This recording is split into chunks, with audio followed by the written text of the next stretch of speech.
Refused to pledge allegiance to the Queen, accusing the British monarchy of genocide. I certainly got a few nods from Aboriginal people in the room to show that they support my resistance. Speaking outside Parliament House today, she explained why she'd taken action. We'll continue to resist the colony until we have a peacemaking treaty. The official welcome for the King and Queen included Indigenous and Aboriginal leaders.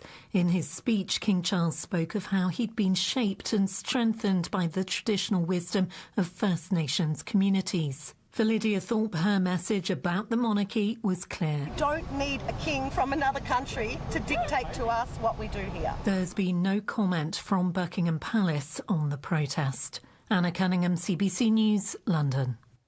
The man accused of attempting a coup in Turkey in 2016 has died. Fethullah Gulen was a Muslim cleric who was once an ally of Turkish President Recep Tayyip Erdogan. But Erdogan blamed Gulen and his Hizmet movement for the bloody coup attempt in 2016. Gulen denied the allegation. The Turkish government later formally declared Hizmet a terrorist organization. Gulen had been living in self-imposed exile in the United States. He was 83 years old. In Beirut. Cleanup crews are on the scene of Israeli strikes in the southern suburbs of the Lebanese capital. One of several Hezbollah-linked financial institutions was targeted overnight. The building is now rubble. The U.S. says Al-Qard Al-Hassan Association manages the militant group's finances, and Israel accuses it of financing terrorism. It operates several branches throughout Lebanon.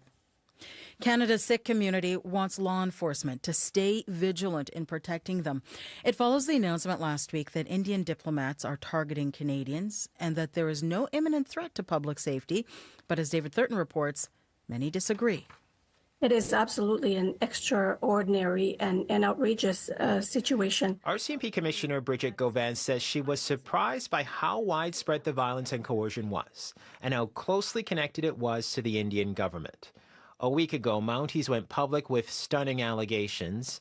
Now the RCMP has this message for Canadians. So I want to reassure the public and the communities specifically that there's no current imminent threat. RCMP allege agents of the Indian government played a role in widespread acts of violence on Canadian soil, including murders. Canada has issued notices expelling 6 Indian diplomats, including the High Commissioner. The Indian government, in a tit-for-tat response, has done the same, rejecting what it calls Canada's preposterous imputations. They're not going to be deterred. Maninder Singh, who chairs Sikh Federation Canada, believes the threat is not over. David Thurton, CBC News, Ottawa. Some Rogers customers say they feel tricked by a sudden fee increase. They signed on to a 2-year contract for TV and internet. They thought it came with a guaranteed price. Now the monthly fee for TV boxes is jumping. Erica Johnson has this Go Public investigation. Thank you for choosing Rogers together with Shaw. Kathy Cooper of Sydney, BC says when she called Rogers last June and agreed to a 2-year contract for TV and internet, she thought her monthly price was guaranteed. But 3 months later, it shot up. So she called Rogers to find out why. For customer service, press 4. She learned the company is increasing the cost of its TV boxes for any customers with more than one, $7 a month per box. Cooper had 5 additional boxes. It's not right. It's not right. I've agreed to one price. The customer service rep said TV boxes aren't part of the deal. They're considered monthly equipment rentals, and therefore Rogers can hike the price. They are gouging people, and people are hurting. Vas Bednar is a tech policy expert at McMaster University. It's obviously a bait and switch here. So you sign up, you lock in, and then suddenly you're kind of out of luck. She says telco giants like Rogers, Bell, and TELUS need to be more transparent that prices can go up during a contract. From the beginning, Canada's Competition Bureau opposed the Rogers-Shaw merger and says it's since received a significant number of complaints about price increases. Rogers says it's making record investments in equipment and software, and that customers who bundled TV with internet have seen prices drop 5% since the merger. After hours of complaining, Kathy Cooper got a $315 credit from Rogers. She also sent 2 TV boxes back. Erica Johnson, CBC News, Vancouver. And that is the latest national and international news from World Report. News anytime at cbcnews.ca. I'm Marcia Young.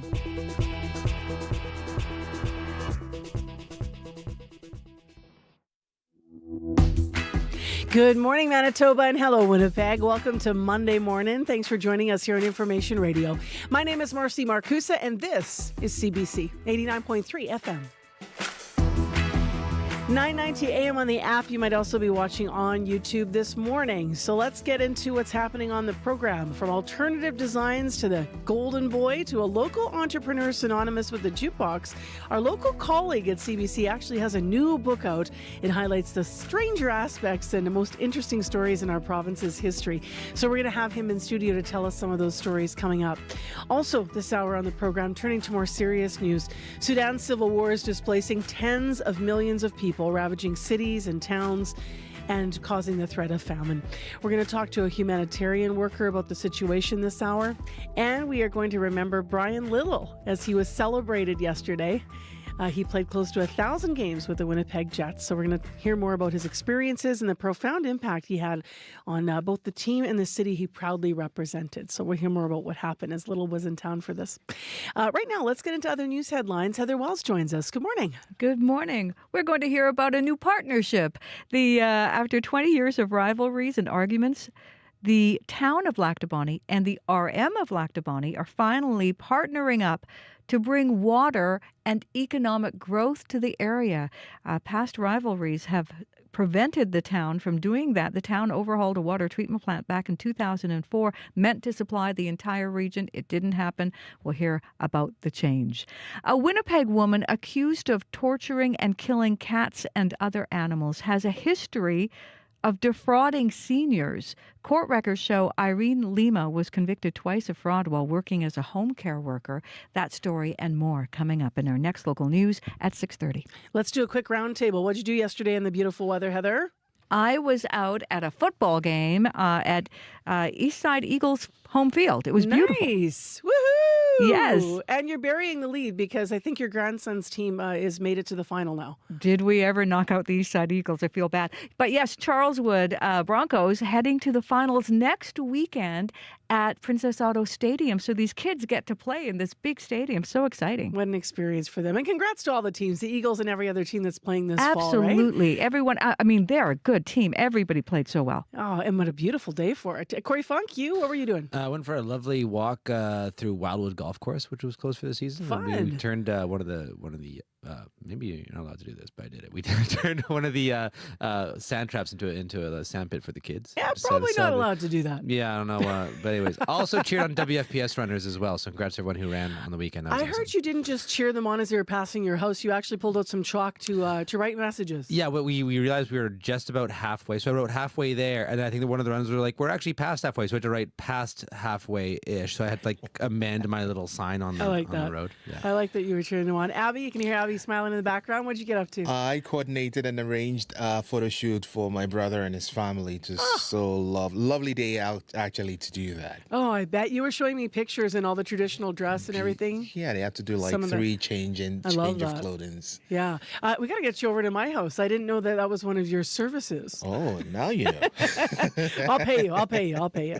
All right, Abby actually has a forecast here, and it's going to be another nice one today. Another nice one, yes. If you're out for photo shoot, sunny conditions in the south. We're going to see temperatures warming up to 22 for Brandon and Dauphin, while the north will be seeing snow and cooler temperatures that would stay below zero today. Currently, Winnipeg, 6 degrees. We're seeing clear skies out there. You should expect this mainly sunny skies to stay with us for the most of the day. We're warming up to a high of 20, making it, I'll call it a pleasant day. And then tonight, we'll see some partly cloudy conditions, though rain is expected tomorrow. In other regions, we're actually seeing temperatures just hover between 4 and 6 degrees in the southern parts of the province. So I'm going to say sunny skies for the south, while the north will see snow.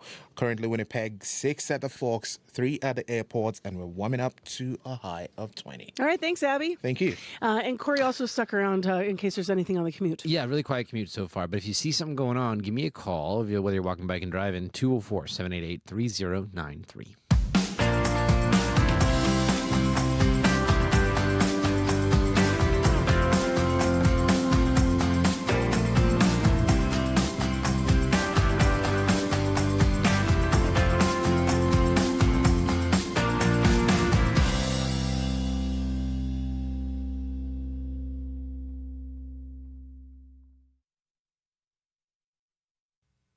Well, up next on CBC, one of our colleagues actually has written yet another book. His first one was called The Lesser Known, all about now really Darren Bernhardt is about to launch on November 1st. And now Darren Bernhardt is about to launch on November 1st to McNally Robinson.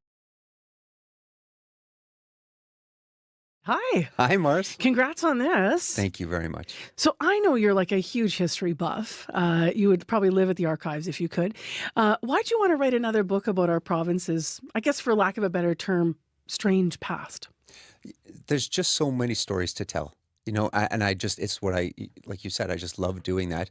There's so many ghosts to set free that have been lost in time. And you know, when I was doing the first book, I thought, am I going to find enough stories to fill a book?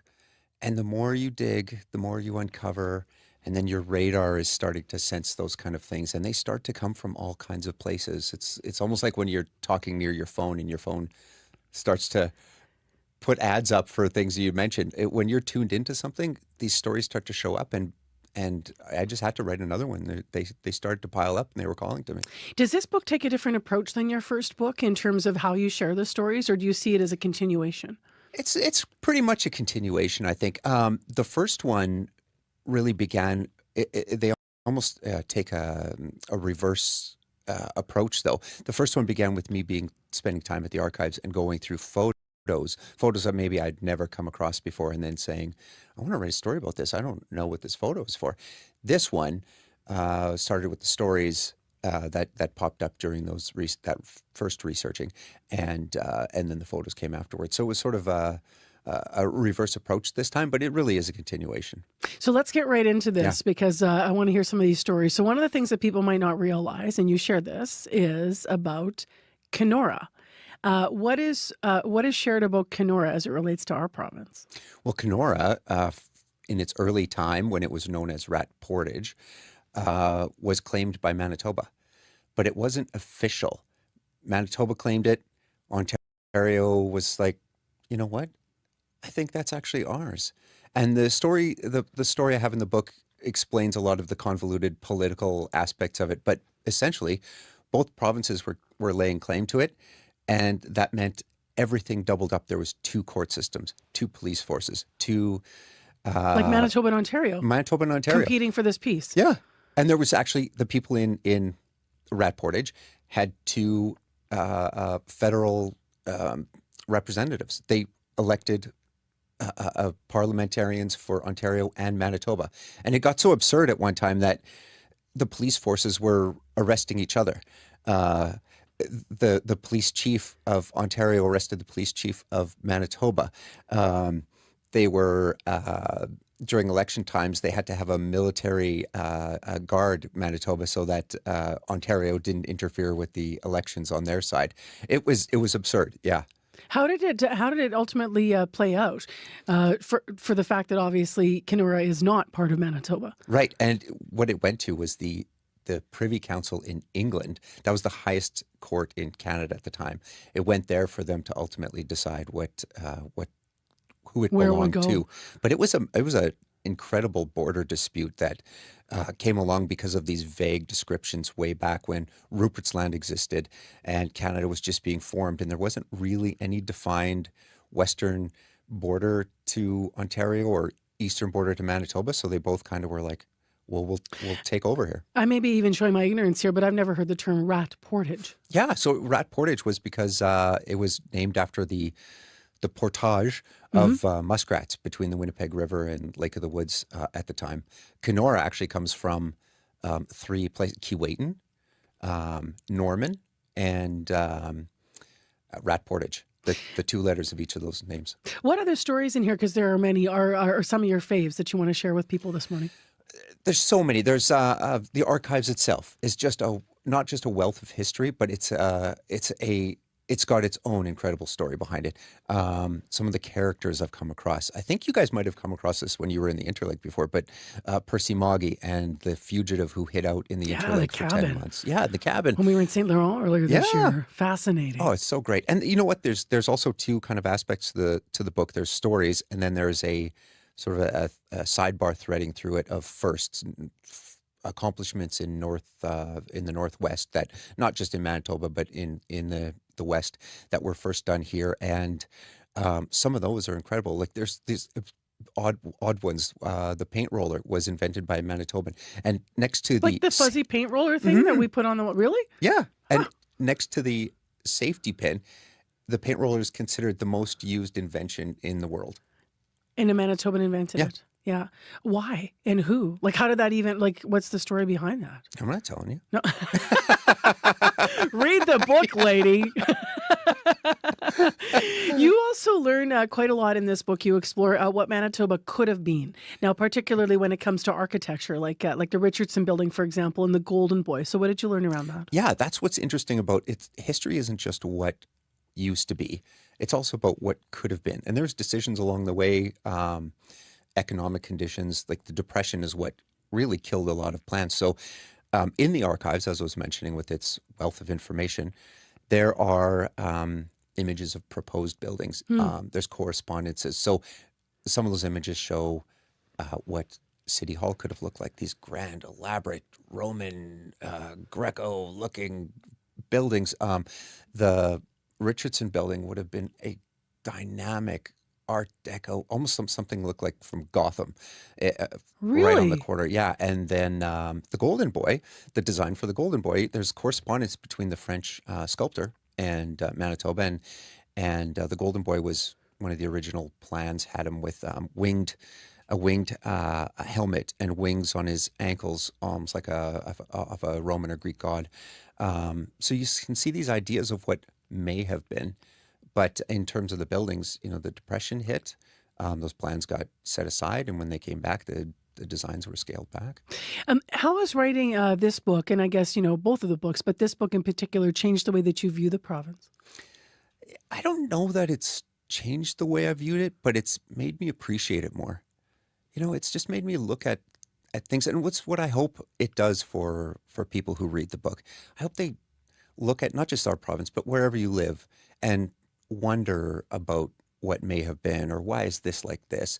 It's just made me look at a deeper context of where we are and who we are.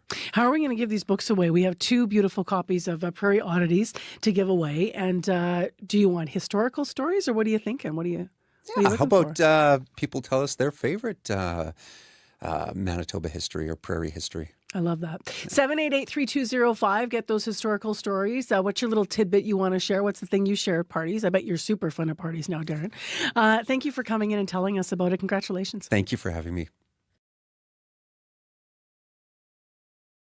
On Friday, he's our colleague and author of Prairie Oddities. It launches the book November 1st at McNally Robinson Booksellers. If you want to support the book launch, it's at 7. And as I mentioned, 2 copies to give away. So 788-3205. Give us a little Manitoba history fact, a fun prairie tidbit that you love. You can call us at 788-3205, or you can email us as well if you'd rather, radio893@cbc.ca.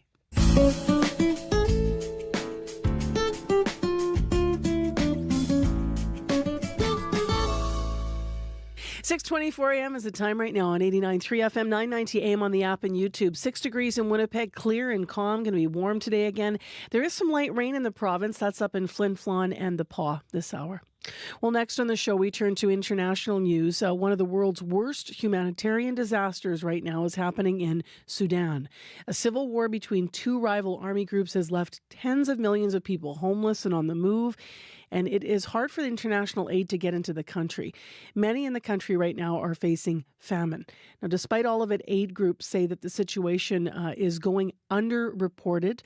Uni Christian is Global Humanitarian Director with Plan International. It's a children's charity that advances children's rights and equality for girls specifically, and he joins us now. Good morning. Thank you, Marcy. Thank you for being here. Can you tell us more about the humanitarian catastrophe that's going on in Sudan? Thank you for bringing a spotlight on the brutal conflict in Sudan.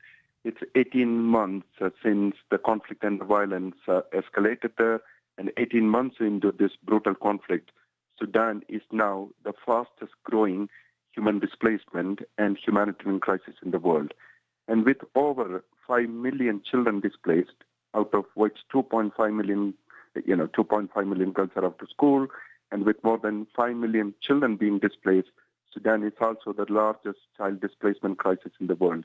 We are talking about half the people in Sudan, that is 25 million out of the 50 million in need of humanitarian assistance and protection. Homes have been burned and reduced to ashes. Schools and hospitals have been bombed and targeted. We have also seen sexual violence and often rape being deployed in this conflict. People have lost everything. There is very limited food. There is extreme levels of hunger and starvation in the country, and medical supplies and others are running in short supply there. And most importantly, children have also witnessed and they have also experienced things and violence that no child should ever witness. So that huge emotional toll on children. They've also been out of school. 90% of Sudanese children have not been able to attend schools or classes for 18 months now. Can you help us understand whether or not there's any hope of any peace talks? I mentioned this is a civil war between two rival army groups. Yeah, what we know is that we hear sometimes that the ongoing diplomatic efforts and peace process, it is absolutely important to remain hopeful and keep trying for it, except that we need to put more efforts. More effort is needed from the international community and diplomatic circles to get that, to bring that lasting peace and ceasefire inside Sudan. I met a mother and her 4 children at the border town of Adre in Chad, and Adre is a border town between Sudan and Chad. And she left her home about 11 months ago, the day I met her, 11 months before the day I met her. And she was traveling with her 3 children, and she was pregnant, and her 4th child, 4 months, the day I met her, was born during that journey. She left because her neighbors had been shot point blank and killed, and the houses had been burned, and the journey itself was difficult. But she told me that she would never put her children in harm's way, especially that journey, if the situation back home was easier. And there are thousands, on an average day, when I was in Adre, the border town, more than 1,000 people, more than 80% of them, women and children, were crossing on a daily basis. They arrive hungry, they were malnourished, and they are dehydrated, and they are sick. And they have also sustained trauma and emotional suffering that no child should ever experience. What is getting in the way of more international aid getting to Sudan? One, because there is very limited attention. So we are very grateful to CBC for bringing a spotlight on Sudan. Because there is very limited attention, there is very limited donor interest, and there is very limited interest from the international community. And when there is no interest, it's very difficult to get some of the basic things in place, such as availability of funds, and most importantly, getting better access. So there is very limited access for relief supplies and humanitarian workers. That is where the peace negotiations, scaling up of humanitarian assistance, and better access for relief supplies and humanitarian workers should go hand in hand. What are you watching for, Unikrishnan, in the weeks ahead here? Yeah, a rapid scale-up in humanitarian efforts to get food to children who are starving in Sudan, and nutrition supplies, scaling up medical assistance, equally emotional care and support for children and others who have been impacted. In Chad, we are also running child-friendly spaces and temporary learning spaces for children, because it is absolutely critical to have such spaces so that children can feel safe, they can get some sense of normalcy, which is absolutely critical to remain hopeful for the future and help them recover. And most importantly, to make sure that they are engaging in activities which will bring a sense of normalcy. And for a child to be a child, these activities are critical. So scaling up of humanitarian efforts, peace process resulting in a permanent ceasefire, improved access, better funding, and most importantly, anything and everything that can give children a chance. Thank you very much for being with us this morning. I know you visited the region, as you've been alluding to in our interview in May, so appreciate you giving us a picture of some of what you witnessed as well. Thank you. Thank you. That is Uni Krishnan, Global Humanitarian Director with Plan International, talking about the situation in Sudan. Right now, your CBC Winnipeg News. This is CBC News. Good morning. I'm Heather Wells in Winnipeg. At 6:30, it's 6 degrees. It's going to be another gorgeous day in Winnipeg. Sunshine, a high of 20. A Winnipeg woman accused of torturing and killing cats and other animals has a history of defrauding seniors. Court records show Irene Lima was convicted twice of fraud while working as a home care worker. In 2014, she was sentenced to 1 year of house arrest after admitting to forging checks stolen from a woman in her 90s. 4 years later, she pleaded guilty again, this time to defrauding a 78-year-old with dementia. Lima and her partner, Chad Kabatz, were arrested earlier this month. Police say the couple filmed the animals they tortured and sold the videos on the dark web. None of the charges against them have been proven in court.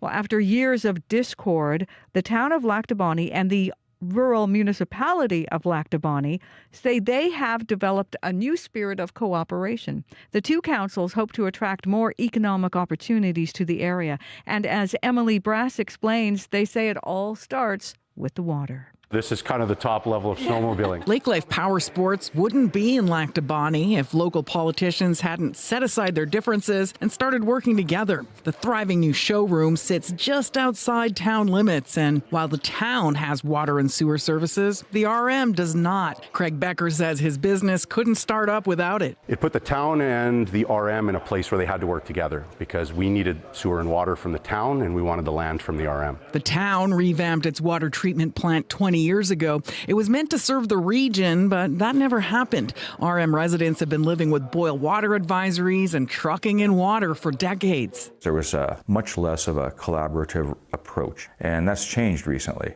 Mayor Ken Lodge says after years of arguments and rivalry, the two councils are finally planning to run lines into the RM. The two councils hope to get more pipes in the ground by next year. Emily Brass, CBC News, Lac du Bonnet.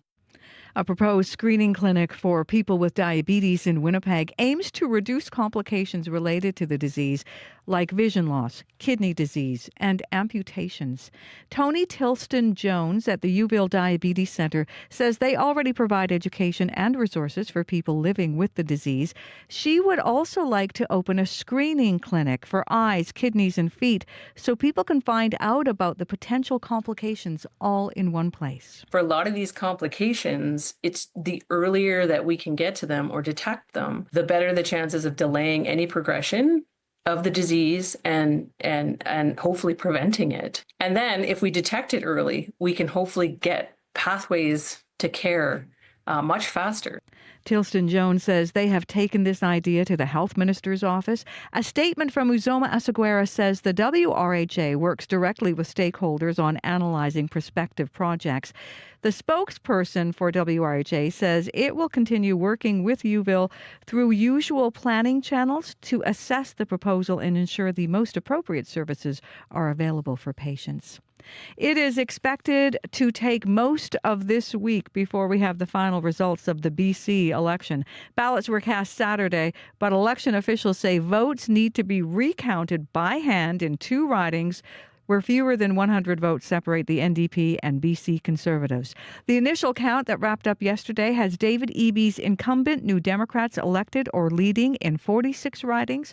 John Roustad's Conservatives are elected or leading in 45.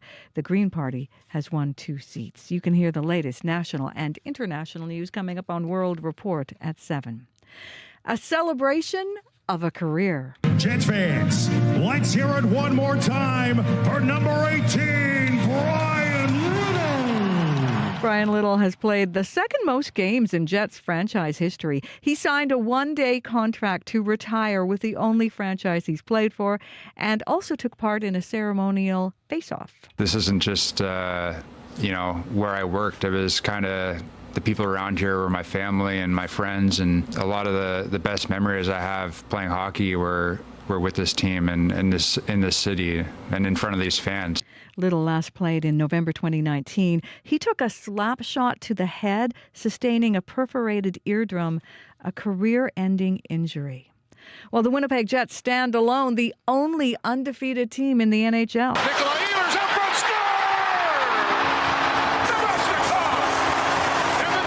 Vlad Nemesnikov getting the credit as the Jets come from behind, beating the Pittsburgh Penguins 6-3 yesterday. Other goals from Adam Lowry, Mason Appleton, Mark Scheifele, Kyle Connor, and Nino Niederreiter into an empty net. Making his season debut in net, Eric Comrie stopping 38 shots for the Jets. Coach Scott Arniel says the Jets' defense made a difference. We're sort of dog on a bone all the time trying to get it back. That's the part there where the rewards come from, and that's us having possession, us going to play offense, us being able to put our skill on display. And that's pretty much what we keep trying to preach, is that when we don't have it, go get it so that you can play offense, and that's the fun part of the game.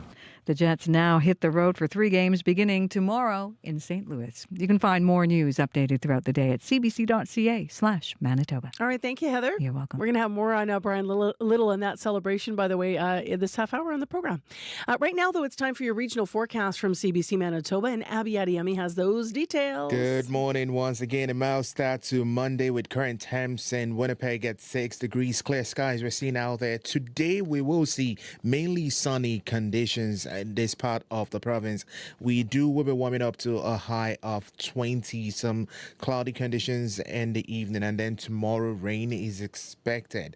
Heading west to Brandon, 4 degrees and partly cloudy skies we're seeing. We should see mainly sunny conditions today. Highs would warm up to 22 for Brandon. Thompson currently sitting at -2 and mostly cloudy. Now, snow is expected today. We should be seeing around 5 centimeters accumulating, and the high would stay below 0 at -1. Though for tonight, it's going to be feeling like around the -7, and then more snow for tonight. Further north in Churchill, -4 and clear at this time.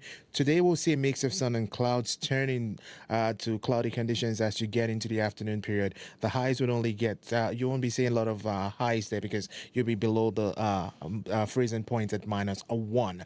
Dauphin, 6 and partly cloudy at this time. Expect a sunny day. Some cloudy conditions will roll in, high around the 22. And then tonight, some clouds will roll in and we'll see some showers after midnight. Gimli, 6 degrees and clear. The forecast for the Interlake region calls for mainly sunny skies, highs of 21, partly cloudy conditions tonight. And then for tomorrow, that rain will definitely be coming to that region also.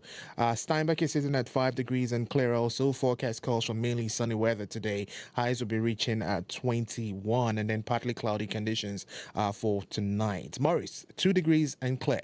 The forecast for the Pembina Valley region today includes mainly sunny conditions, a high of 21. Partly cloudy conditions will be rolling in tonight, and then we should be seeing that bring some rain tomorrow. So across the province, we're just going to see like this pleasant conditions for the south, while the north will be seeing more of like cooler temperatures. Right now, 6 degrees in Winnipeg. We're expecting lots of sunshine today. We do warm up to 20. So I'll just tell you, enjoy the weather today, because tomorrow will be getting a bit chilly, and I know that rain is on its way.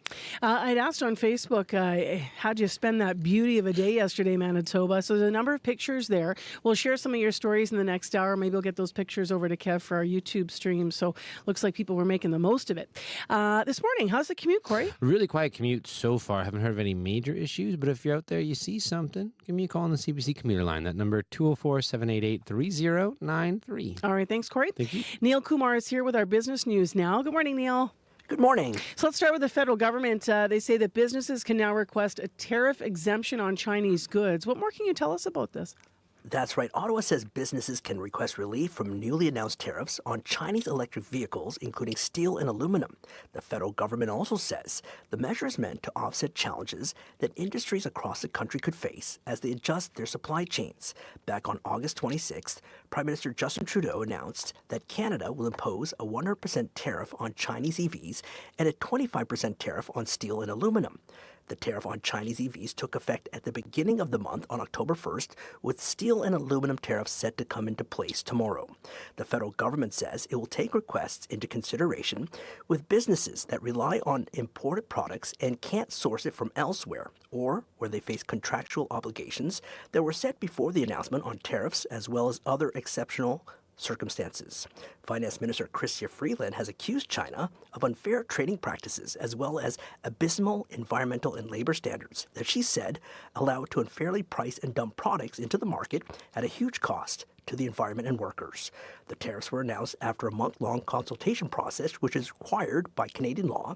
The move by the federal government follows similar tariffs announced by the U.S. back in the spring, but those have yet to take effect. Canada was under immense pressure to match the U.S. tariffs, which were pushed by industry groups, including automakers and steel and aluminum plants. Let's go to another story here, Neil. We're also learning that Canadian crude has been shipped to Alaska as a new pipeline is shaking up exports, right? Yeah, so a tanker of Canadian crude has been sent from Vancouver to Alaska, and this is for the first time in at least 10 years, as the recently expanded Trans Mountain pipeline is presenting new export opportunities. The cargo of 466,000 barrels of oil was sent on a tanker from Vancouver on October 1st, and it arrived 10 days later in Nikisi, Alaska. That's the first such shipment in U.S. Customs data since 2014. According to the Vortexa Tanker Tracking Service, the cargo went to the Marathon Kenai refinery. The expanded Trans Mountain pipeline, which carries crude from Canada's oil sands to a port near Vancouver, began operations early this year, bringing the line's capacity up to almost 900,000 barrels a day. This has led to increasing exports to refineries on the U.S. West Coast and in Asia. Tankers have also been sent from Vancouver to China, South Korea, and India, among other locations.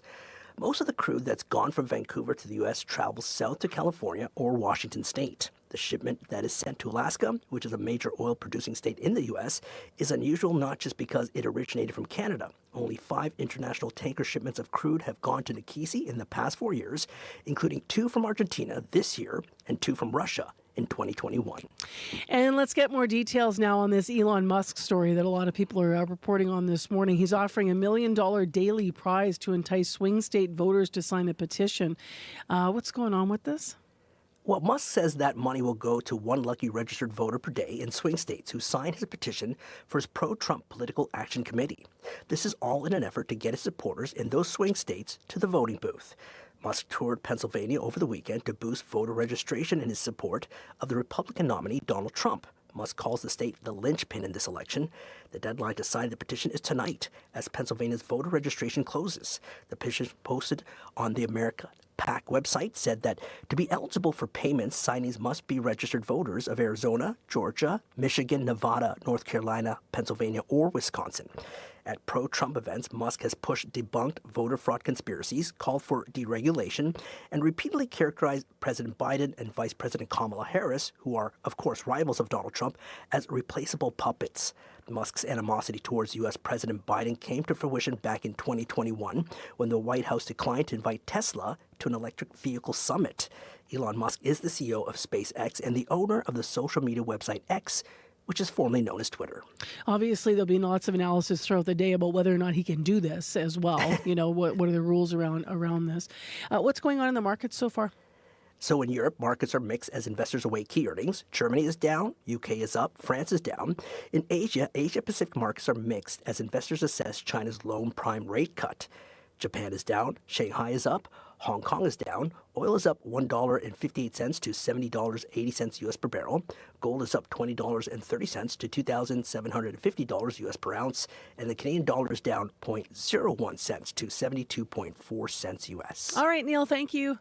Okay, thank you. That's Neil Kumar filling in for Crystalie Ramlakan today on our Business Report.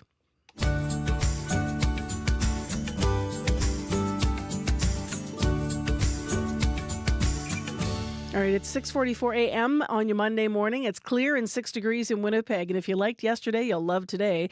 Mainly sunny and a high of 20 degrees. And it looks like the winds are going to be calm once again, which makes all the difference, right? It is 6 right now. It's clear and 4 in Brandon, mostly cloudy and -2, up in Thompson. Well, let's give you some more detail on a story you might have heard in the news, or maybe you were there yesterday celebrating Brian Little, who was one of the most prolific centers in Winnipeg Jets history. He was honored at the Canada Life Centre last last weekend. He played nearly 1,000 games with the Jets and the Atlanta Thrashers before coming to Winnipeg, making him second in the club's history for games played. He scored the team's first hat trick since returning to Winnipeg in 2014. In November 2019, though, as Heather was reminding us in the news, that devastating slap shot from teammate Nikolai Ehlers perforating Little's eardrum, and that did ultimately end his career. In 2022, the Jets traded him to the Arizona Coyotes. He never played again, though. Over the weekend, as I mentioned, the Jets signed him to a one-day contract so he could put on the uniform, and he did, and retire with the NHL team that he played for throughout his career here in Winnipeg. He spoke to reporters before yesterday's game against the Pittsburgh Penguins. It's kind of surreal. Even being downtown close to the rink and like seeing the streets I used to drive on to come to games and practices, it definitely brings back a lot of memories stepping through those doors and being in this building again. You know, it's one of those things that once you kind of get in the rink again, it feels like you never left and it's kind of part of yourself. Well, I think that's why it was so important and means so much to me, because this is kind of the team and organization that it's the only thing I've known. It's the only one team I've played for, and I owe a lot to them. I mean, this isn't just where I worked. It was kind of the people around here were my family and my friends, and a lot of the best memories I have playing hockey were with this team and in this city and in front of these fans. So I don't think it's a coincidence that a lot of like my favorite memories were like in this building.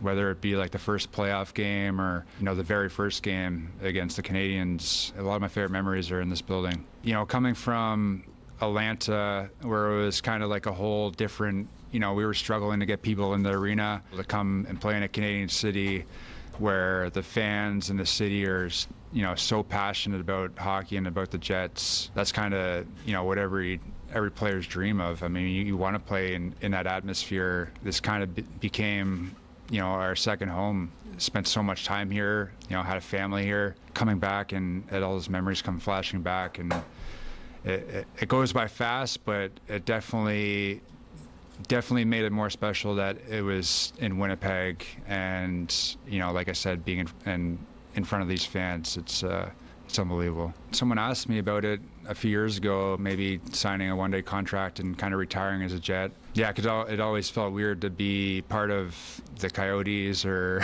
yeah. Even though I never really felt like I was part of it. I talked to like the trainer there once a year for a physical or something on the phone, but yeah, I mean, in my heart, I never left. I was always a Jet, and this kind of made it official. So, yeah, in my mind, my heart was always here. It's only been like 4 or 5 years, and there's been quite a turnover. I think I know probably half the guys still, but that's still, I mean, a lot of guys I don't know on the team now, but I've been following them, you know, whenever I could, and at least the earlier games. I don't really stay up much past 10 these days, but it's been really fun to see the guys evolve, and I think I get into it just like any fan come playoff time, just, you know, hoping they do it one day, and you know, I can celebrate with them. Nice moments over the weekend and nice comments from Brian Little there, speaking to reporters at Canada Life Centre. Now, CBC's Gavin Axelrod also talked to fans before the game about the impact that Brian Little made in Winnipeg. My name's Don Solar. Brian was one of my favorite players, and really unfortunate injury that he sustained, and by the sounds of it, he's doing really well, and so it's exciting to have him come back, and for the Jets really to acknowledge him. It's really something. His perseverance and his leadership was really terrific. What made him such a fan favorite for you? I think just the steady, calm play that he had. He wasn't overbearing, but he was really a true leader, and I was really quite pleased with him. Do you have a favorite Brian Little memory or moment that you'd want to share? What the heck was it called in Regina? Oh, the Heritage Classic. We were there at the game and scoring in overtime. That was just super. Patricia Chaychuk, I'm so happy about that. It's a long time coming. It was just such a tragic turn of events when he had that injury that ended his career far too soon. He meant so much to this team, and he was the first Jet to get a hat trick for Jets 2.0 history, and hardworking guy, beloved by everybody. I'm so glad he's back and we can honor him. What was it like for you to see that the Jets were going to honor him and he wanted to come back and do this? I'm not surprised, because that's just the sort of guy Brian Little is. He was an unsung hero who did a lot in the community, behind the scenes, without a lot of public fanfare. And I'm glad he came back to get the recognition he deserves to get and the love from the fans. It seems like he really had an impact on you, and what was it that made him have this big impact on you? I just really respect players who have a strong work ethic, because Brian never took a shift off.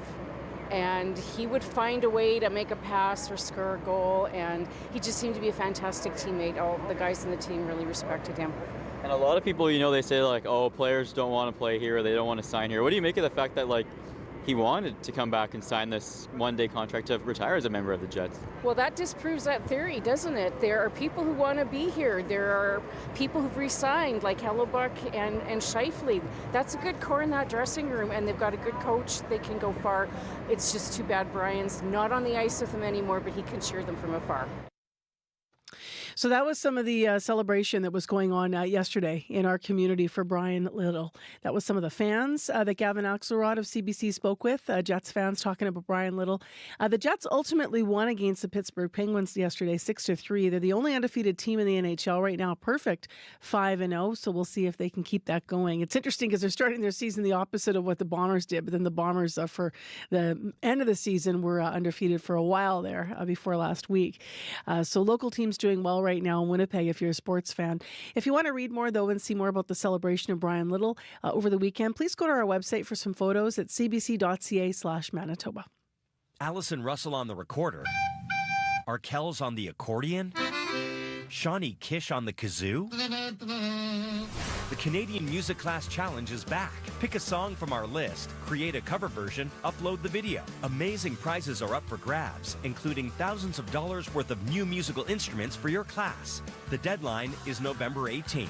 Check out all the details and register now at cbcmusic.ca/music class. 6:52 is the time right now on Monday morning. Yesterday, gorgeous in the city. A lot of people talking about the weather, and we asked what you got up to. So send in some photos. We'll share a little bit after 7 o'clock what you've been telling us online. I am Marcy Marcusa on Facebook, and that's where most of you are sending your photos into this morning. And it looks like a lot of people were out all over Manitoba, and why not? It was just absolutely beautiful. One of those extra surprise days that we don't always get in October. Well, still ahead on Information Radio after 7 o'clock on the show. It can be dreaded and it can be feared, but it remains the gold standard in detecting breast cancer. I'm talking about mammograms. Coming up, CBC producer Julie Dupre will tell us why the screening procedure still holds that title, the gold standard in detecting breast cancer. But she'll also talk about other methods that are happening as well and are advances in medicine right now. So we'll hear all about that with Julie in a special report coming up after 7 o'clock. Right now, though, a little bit of music from Merv XX Gotti, who works more often with beats than with banjos, but he's kind of turning up the twang on this one. This is called Our Love is Like an Art Form. We're waking up to stay in at home. We might as well go get drunk, we home alone. We got cheap wine and some gin to pass the time. Ain't so bad when we drink and talk all night and then we fight. Our love is like an art form. What more could I ask for?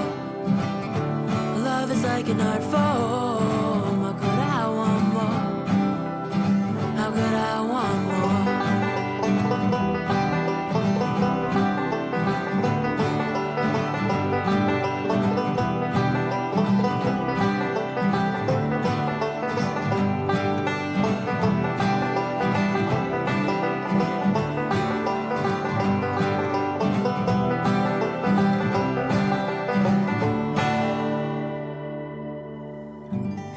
Take off and you're sick of me, then right. Yeah, you mad and you come back and then we fight. Our love is like an art form. What more could I ask for? Our love is like an art form. How could I want more? Our love is like an art form. What more could I ask for? Our love is like an art form.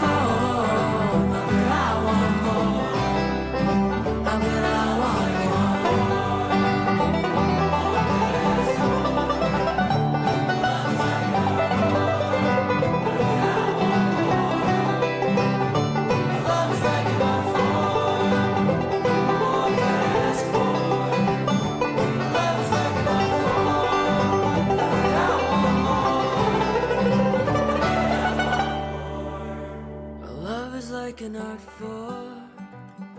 Music from Merv XX Gotti out of Regina, and that latest song, just a short little ditty called Our Love is Like an Art Form. Well, let's take a moment here, actually 2 minutes, to dip into what was talked about on Cross Country Checkup, because they asked you what's at stake for you in the upcoming U.S. election, and that is coming up very quickly. Here's what some callers had to say. Canada as a whole was way better off when Trump was in. Our economy was booming. When the American economy booms, the Canadian economy booms. For business-wise and just overall general economy, Trump was great because Canada feeds off the American economy so strongly.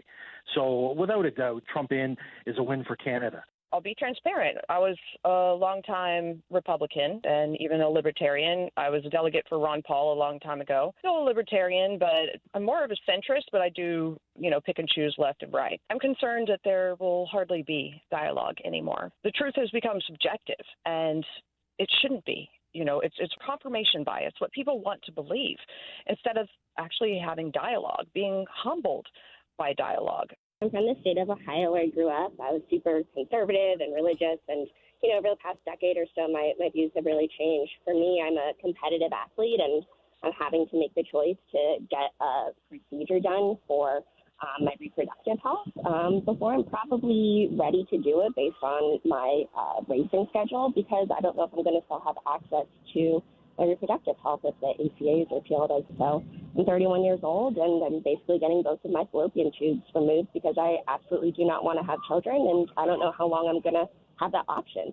I have a business, and I think 70% of my clients are in the U.S., and many of them are trans. So many of them are worried about their health care being denied or stopped. One of the big problems here is that the way arguments are being put is they're being very, very simplified, and there's a huge problem with the lies which are being pushed out from the Trump side.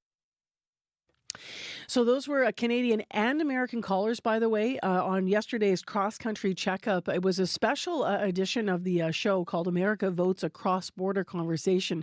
So they involved hosts, of course, here, Ian Hannah-Mansing, and then across the border as well. They had a host joining. So if you want to hear the whole thing, check out their podcast for Cross Country Checkup. By the way, Information Radio is heading south as well to cover the U.S. election, given that there's a lot at stake. It's a history, no matter what happens in the country. And so we're going to be actually heading down to Fargo for some live coverage, and that's coming up in just a couple of weeks, of course, as voting day is coming up beginning November. It is 3 minutes now to 7 o'clock. Let's get back to our Manitoba news and our headlines here at home. Heather Wells joins us. Good morning. Well, a Winnipeg woman accused of torturing and killing cats and other animals has a history of defrauding seniors. Court records show Irene Lima was convicted twice of fraud while working as a home care worker. And a proposed screening clinic for people who have diabetes in Winnipeg aims to reduce complications related to the disease, things like vision loss, kidney disease, and amputations. We'll hear what the hope is at the Uville Diabetes Center coming up in our next local news at 7:30. All right, thanks, Heather. You're welcome. In Winnipeg today, a high of 20 degrees, mainly sunny and calm, going to be really nice. It's clear and 6 degrees right now. Brandon, you're going to get sunshine and go to 22, and Thompson with some snow expected, about 5 centimeters, and it will be cloudy for you with a daytime high of -1, so a lot colder up north. On your morning commute, things are good so far. Call us if not where you are, 788-3093. In the next hour of Information Radio, October is Women's History Month in Canada. We're going to talk about mammograms. We're also going to talk about the best way to celebrate being an extraordinary story of an automotive instructor who has been inspiring young women. She's teaching them to wrench on cars in Winnipeg, so stay tuned for that. And we will hear also more about what Heather just mentioned there, that proposed diabetes screening clinic in Winnipeg. So stay tuned for all of this. Coming up right here on Information Radio. I'm Marcy Marcuso with our team here at the show, Kevin Ipatebo, Corey Funkanabi, Adiyemi behind the glass. It's 1 minute to 7. World Report's next. Stay with CBC.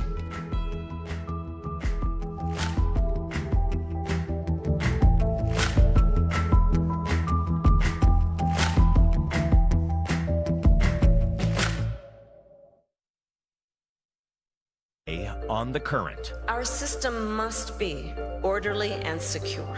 And that is my goal. And that is Thanks, Michael. With just over 2 weeks until the U.S. election, Matt Galloway is in the swing state of Arizona, at the border, where questions around immigration and the border with Mexico are top of mind for many voters.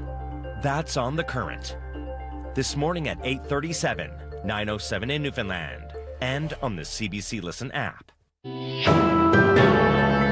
This is World Report. Good morning, I'm Marcia Young. Canadian women soccer players are adding their voice to a global campaign by female players. They're calling on FIFA to drop a sponsorship deal with an oil company owned by Saudi Arabia. Their open letter criticizes the country's track record on human rights. As Sarah Levitt reports, it reads, the deal gives a middle finger to women's soccer. We think that it's quite absurd. Absurd, Sophie Youngay-Peterson says, that soccer's governing body would sign a deal with a company that she says goes against the values of the sport, particularly when it comes to women and gay rights. The Danish international soccer player is one of the 106 signatories in an open letter to FIFA's president, asking that the organization drop the sponsorship with majority state-owned Saudi Aramco. The discrimination against women that the Saudi authorities stand for. This is not our values and also not FIFA's own values. Among the signatories are current Team Canada captain Jessie Fleming and former Team Canada goaltender Aaron McLeod. McLeod wonders why FIFA would even consider Saudi Arabia in a bid for the Women's World Cup in 2027. Thinking of someone like myself, even traveling to go watch those games would kind of not be an option. McLeod is openly gay. Homosexuality is considered a crime in Saudi Arabia. I think it comes back to like FIFA being an extremely powerful organization, and what responsibility do they have to uphold what they've said? They've said it like very publicly, how they stand on human rights. The players are also asking FIFA to respond to their request to create a review committee with player representation concerning sponsorship decisions. For its part, FIFA did not respond to those demands, but said it stood by the partnership with Saudi Aramco. Sarah Levitt, CBC News, Montreal. A not very welcome moment for King Charles in Australia's parliament today. An Aboriginal senator accused the Crown of committing genocide in her country. Anna Cunningham has that story. King Charles had just finished speaking. Lydia Thorpe started walking up the aisle of the chamber. Give us our land back! Give us what you stole from us! Our bones, our skulls, our babies, our people! The King did not react. Security escorted her out of the chamber. Thorpe is an outspoken Indigenous rights activist and independent senator who has long advocated for a treaty between Australia's government and its first inhabitants. Australia is the only former British colony without one. When she was sworn in as a parliamentarian, she refused to pledge allegiance to the Queen, accusing the British monarchy of genocide. I certainly got a few nods from Aboriginal people in the room to show that they support my resistance. Speaking outside Parliament House today, she explained why she'd taken action. We'll continue to resist the colony until we have a peacemaking treaty. The official welcome for the King and Queen included Indigenous and Aboriginal leaders. In his speech, King Charles spoke of how he'd been shaped and strengthened by the traditional wisdom of First Nations communities. For Lydia Thorpe, her message about the monarchy was clear. We don't need a king from another country to dictate to us what we do here. There's been no comment from Buckingham Palace on the protest. Anna Cunningham, CBC News, London. With just over 2 weeks to go, the U.S. presidential campaign is grinding into its final stretch. Vice President Kamala Harris and former President Donald Trump are crisscrossing battleground states. The CBC's Richard Madden is following the campaign from Washington. And Richard, what is happening today? Yeah, you're right. It's all about targeting those critical swing states. Vice President Kamala Harris will look to retain the so-called blue wall states, Michigan, Wisconsin, and the big prize, Pennsylvania, while former President Donald Trump has several stops planned in hurricane-ravaged North Carolina. Now, as this campaign enters the final stretch, we're seeing Trump ramping up his attacks against Harris, getting more profane. Here's what he said about her at his rally in Pennsylvania. We can't stand you. You're a vice president. The worst. You're the worst vice president. Kamala, you're fired. Now, Harris has taken her own digs at Trump, but here's her response to Trump's latest attack. And what you see in my opponent, a former president of the United States, really is, it demeans the office. So battle lines drawn. Early voting is now underway in several states, and many are reporting record turnout. So polls suggest it is an extremely tight race. How reliable is that data? Yeah, this is one of the biggest questions being asked. Remember, pollsters got it wildly wrong in 2016, underestimating Trump support. They got fairly close in 2020, but underestimated Democrat support in the last midterm. So perhaps the biggest challenge for pollsters this time is capturing intentions of those who are tough to reach, especially first-time voters and those who refuse to respond. But as one analyst put it, polls are a good tool, but they're not Nostradamus. So we'll see how accurate they are the morning after Election Day. All right. Thank you, Richard. Thanks. The CBC's Richard Madden in Washington. People in New Brunswick are voting in provincial elections today. Progressive Conservative leader Blaine Higgs is seeking a third term, and that is something that has not been achieved in the province in nearly 30 years. Kayla Hounsell is covering it for us in Fredericton. Give some power to someone that hasn't maybe won yet. It's been a lot of the same over the years. Cara Winia is voting for change. The big question is whether her fellow New Brunswickers will do the same or reward the Progressive Conservatives with a third mandate. The issues on Winia's mind are similar to many others. Healthcare and groceries. Healthcare, of course, the environment, healthcare, education. Education, the cause of controversy and of revolt within the Progressive Conservative Party. Leader Blaine Higgs revised the province's policy on gender identity to prevent teachers from using a student's preferred pronouns without their parents' consent. In his platform, Higgs continued to say he would respect parental rights. Otherwise, he ran on his record of balancing budgets and a promise to cut the provincial sales tax. Liberal leader Susan Holt focused on healthcare and affordability. I think Blaine Higgs tried desperately to link Susan Holt to Justin Trudeau. Jamie Gillies is a political scientist at St. Thomas University in Fredericton. He says Holt pivoted away from the Liberal brand. She branded her campaign team Holt from the very beginning, knowing full well that Justin Trudeau is unpopular. In the last hours of the campaign, candidates continued to knock doors, knowing every vote will count in what could be a tight race. Kayla Hounsell, CBC News, Fredericton. It is expected to take most of this week before we have the final results of the BC election.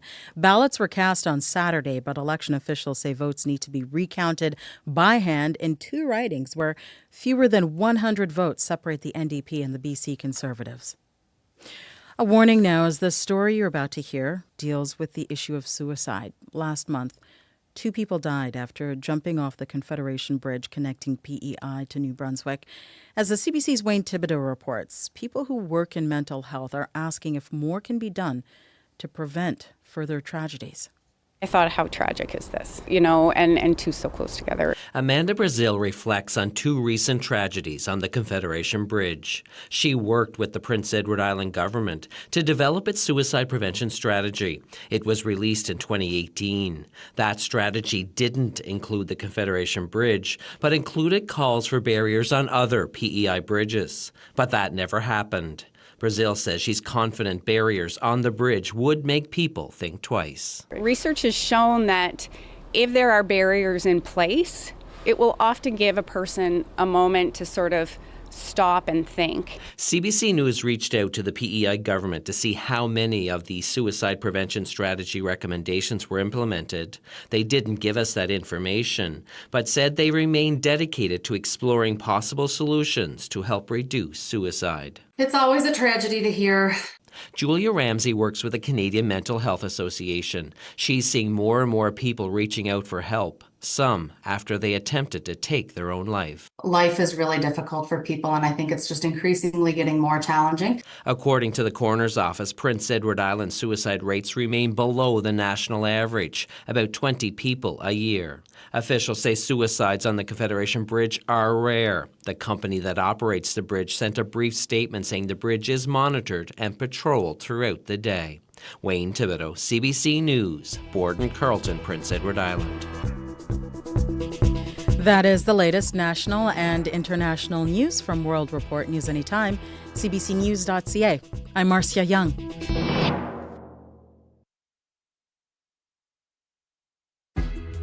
Good Monday morning, everyone. I'm Marcy Marcusa, and this is Information Radio. You're on CBC, 89.3 FM, 990 AM on the app and YouTube.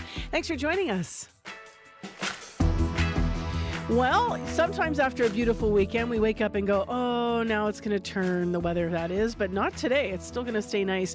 You're writing into us this morning from all over Manitoba about how you spent yesterday, so we'll share some of your comments and stories this hour. In addition, October is Women's History Month. Coming up, we're going to meet an automotive instructor who is challenging the stereotypes that mechanics are all men. She's all about the need for change in the industry, and she's motivational to some young women mechanics. So we're going to dip into her classroom. Stay tuned for that. Also, speaking of women, and this month we also are talking about breast cancer awareness. And for the past 60 years ago, the mammogram has been the gold standard test in breast cancer detection. It still is, but we're going to find out why and about new technologies on the horizon. So stay tuned for all of that in a special report. Right now, though, let's go to Heather Wells for other news headlines. Good morning. Good morning. Well, a water project in Lac du Bonnet is flowing from a new spirit of cooperation between the RM and the town. The town overhauled its water treatment plant way back in 2004, and it was meant to supply the whole region, but that never happened. We'll hear more about what is happening now coming up. And in my heart, I never left. The words of newly retired Winnipeg Jet player Brian Little. Little was honored by his team and by fans at yesterday afternoon's game. We'll take you there in our next local news at 7:30. All right, thanks, Heather. You're welcome. Let's get into the weather. Abby Adiemi, what's up today? We're looking at a mix of sunny conditions and more like cooler temperatures in the northern part of the province, but the south will see more of sunny skies. Winnipeg still at 6 degrees. It is clear out there.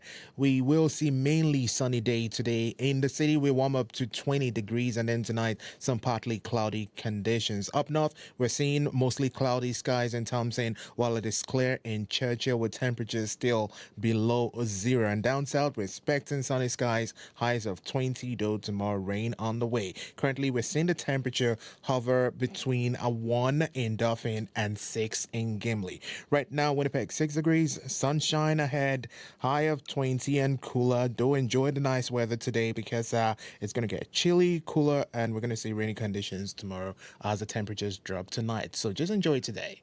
How's the commute, Corey? Really quiet so far this morning. Haven't heard of any major issues, but if you're out there, you see something going on, give me a call on the CBC commuter line. That number 204-788-3093.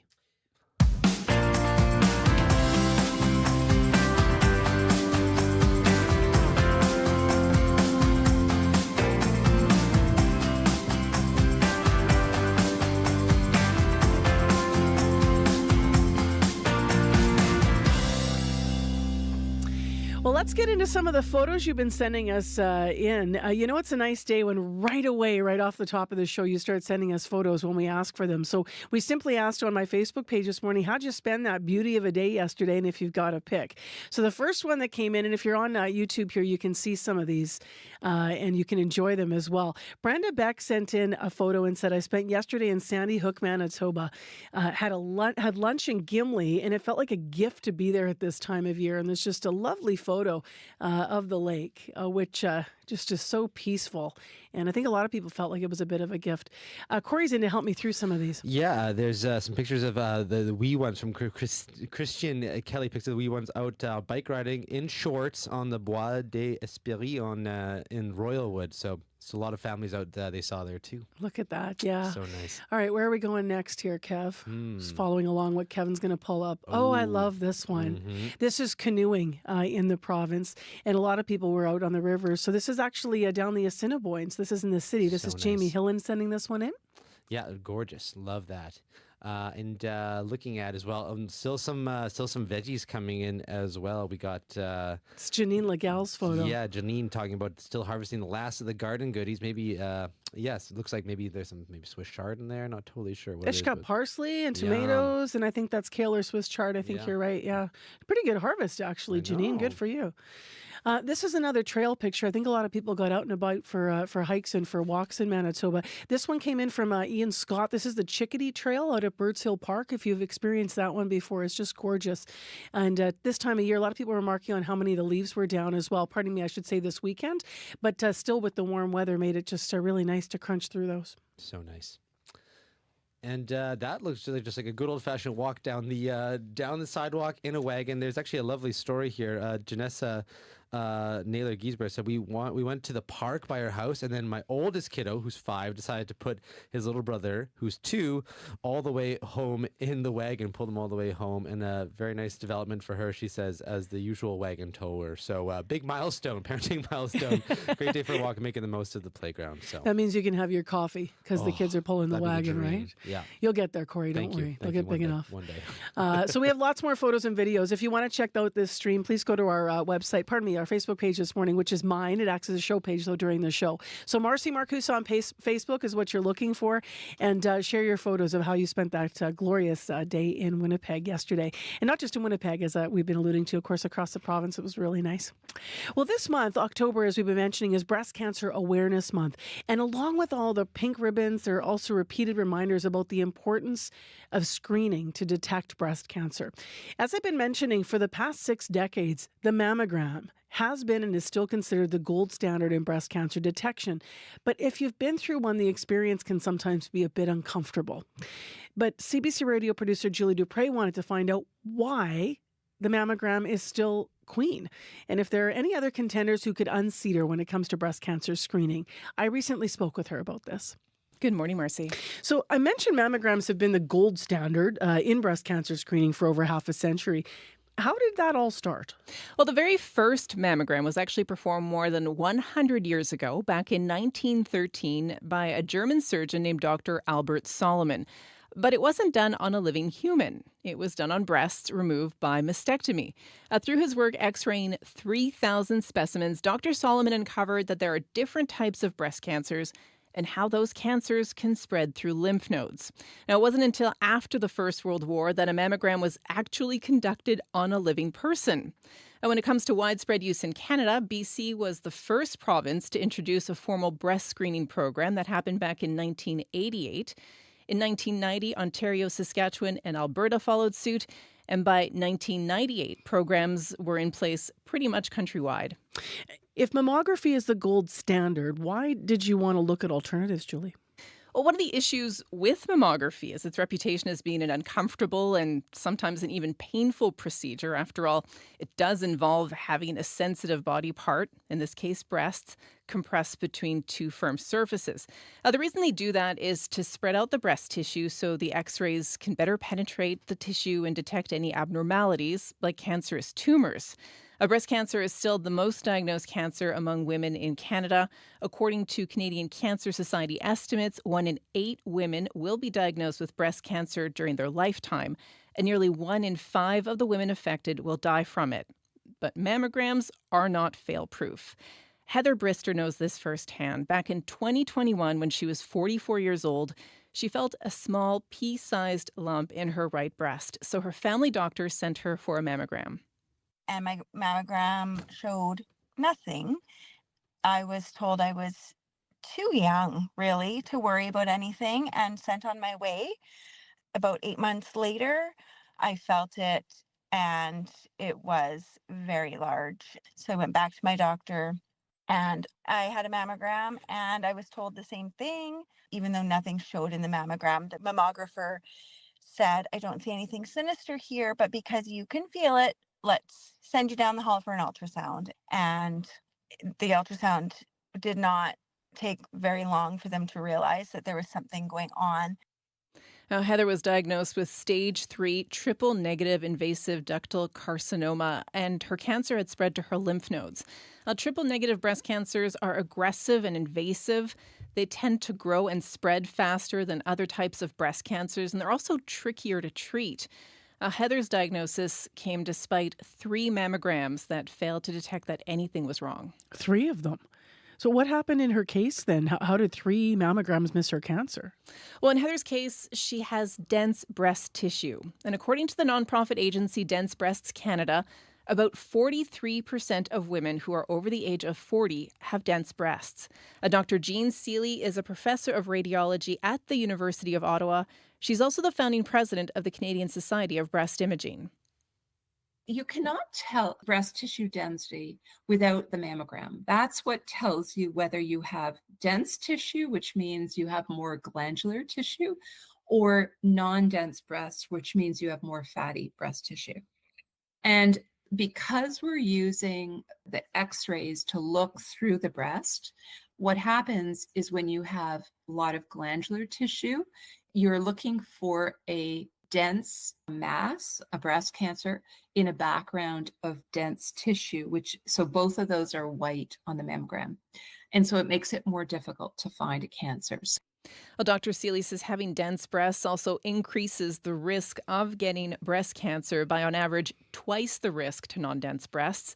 And that's why additional screening like an ultrasound or a breast MRI can be key to finding cancers in dense breast tissue. And as you might recall, it did take an ultrasound to find Heather Brister's cancer. So if that's the case, that the ultrasound was ultimately what uncovered what multiple mammograms, you said 3 of them couldn't, why not just go with the test that doesn't require all the squishing and radiation in the first place? Well, I wondered the same thing, so I put that question to Dr. Seeley.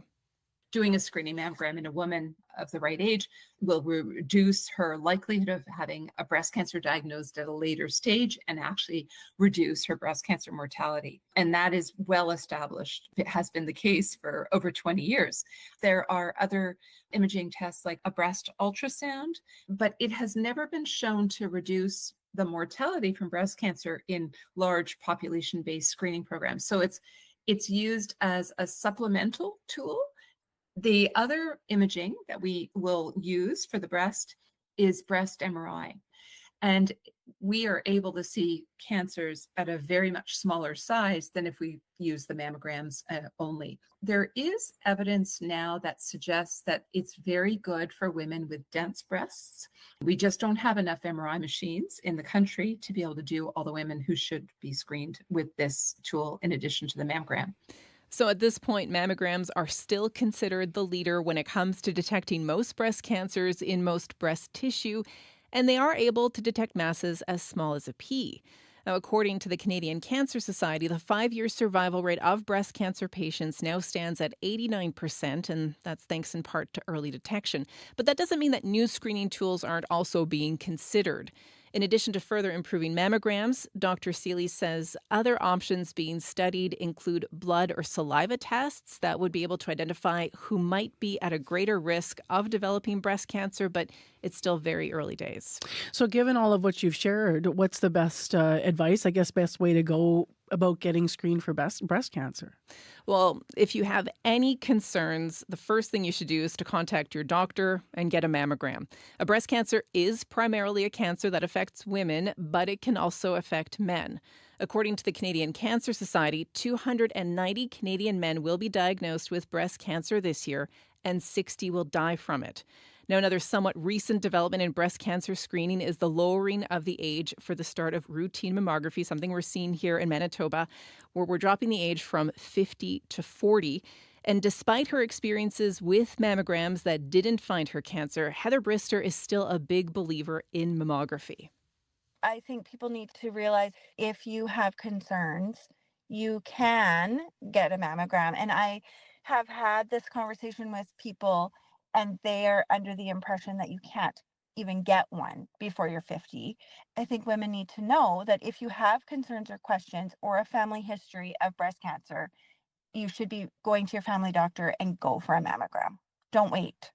And now, after a mastectomy, 30 rounds of radiation, and 6 more months of chemotherapy on top of that, as of April, Heather is done with active treatment, and she hopes her story will encourage others to take their health more seriously. Julie, thank you for this. Thanks. Wow, 30 rounds of radiation.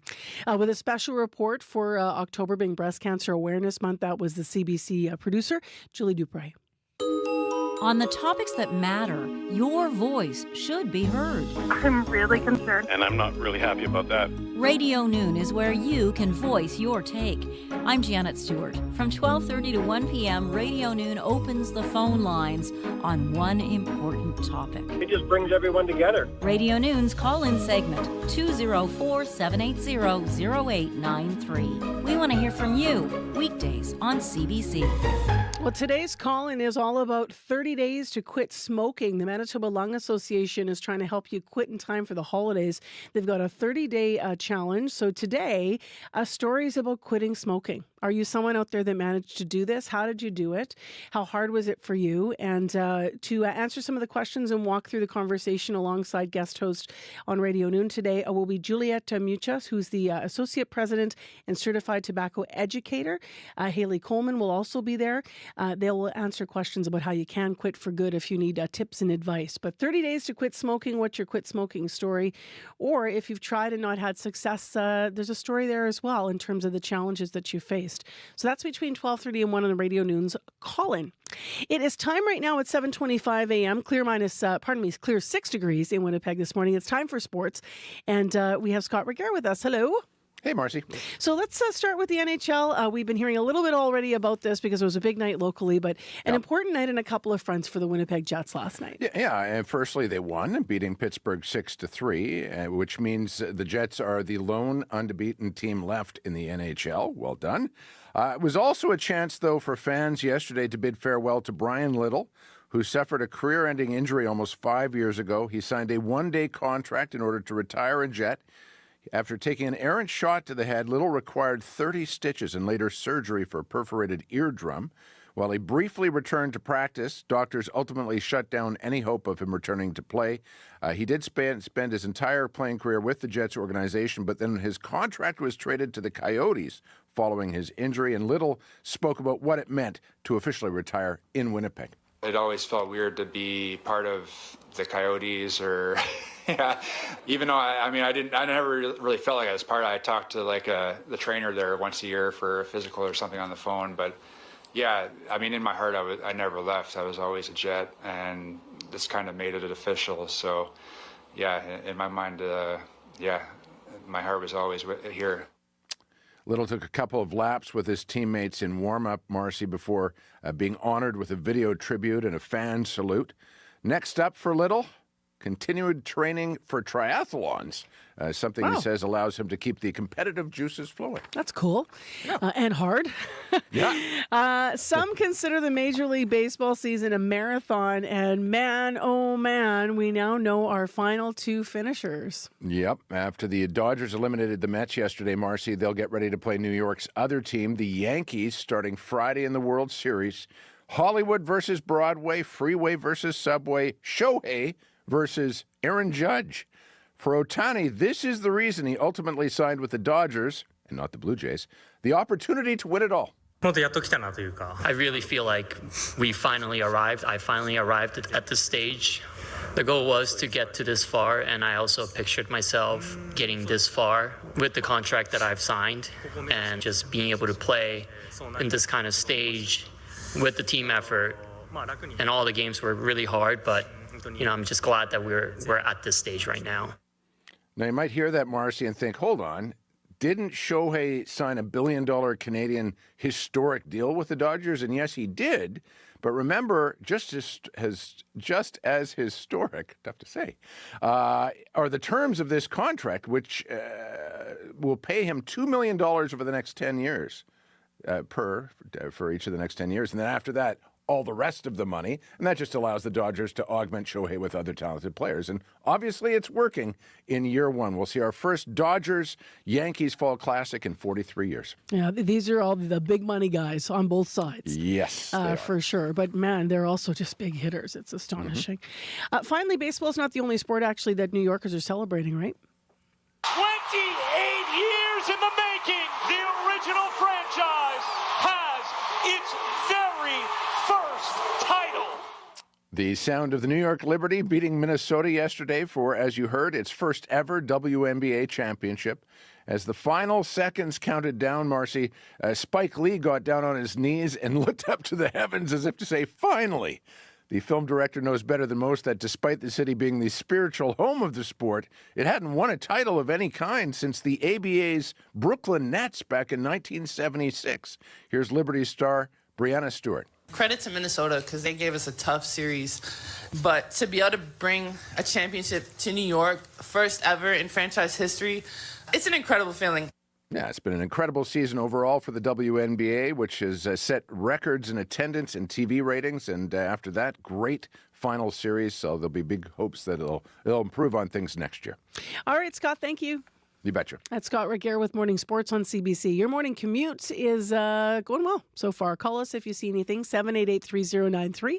Number is the same whether you're driving in Winnipeg or whether you are cycling outside the city, wherever your morning commute's taking you.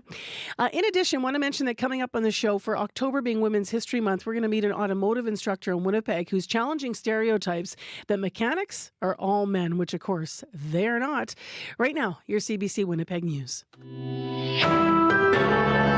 This is CBC News. Good morning. I'm Heather Wells in Winnipeg. At 7:30, it is 6 degrees. It's going to be gorgeous today.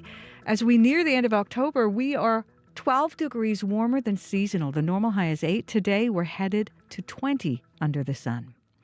After years of discord, the town of Lac du Bonnet and the rural municipality of Lac du Bonnet say they have developed a new spirit of cooperation. The two councils hope to attract more economic opportunities to that area. And as Emily Brass explains, they say it all starts with the water.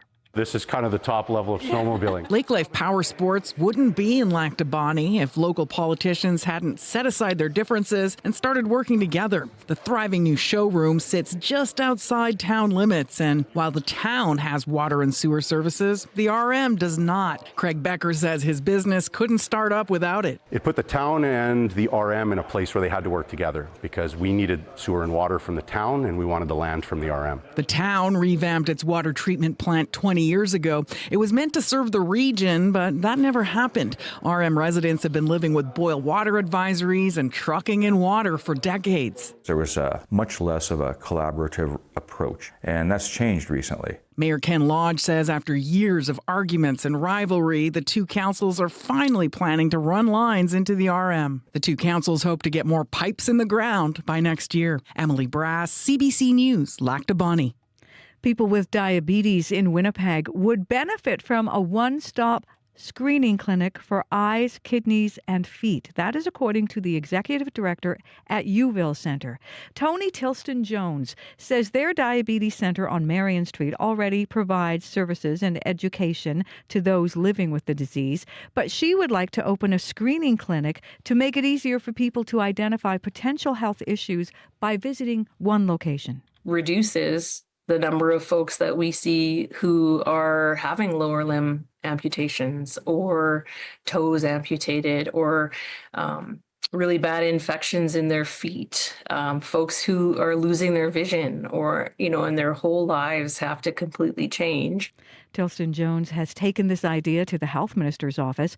A statement from Uzoma Asaguera says the WRHA works directly with stakeholders on analyzing prospective projects.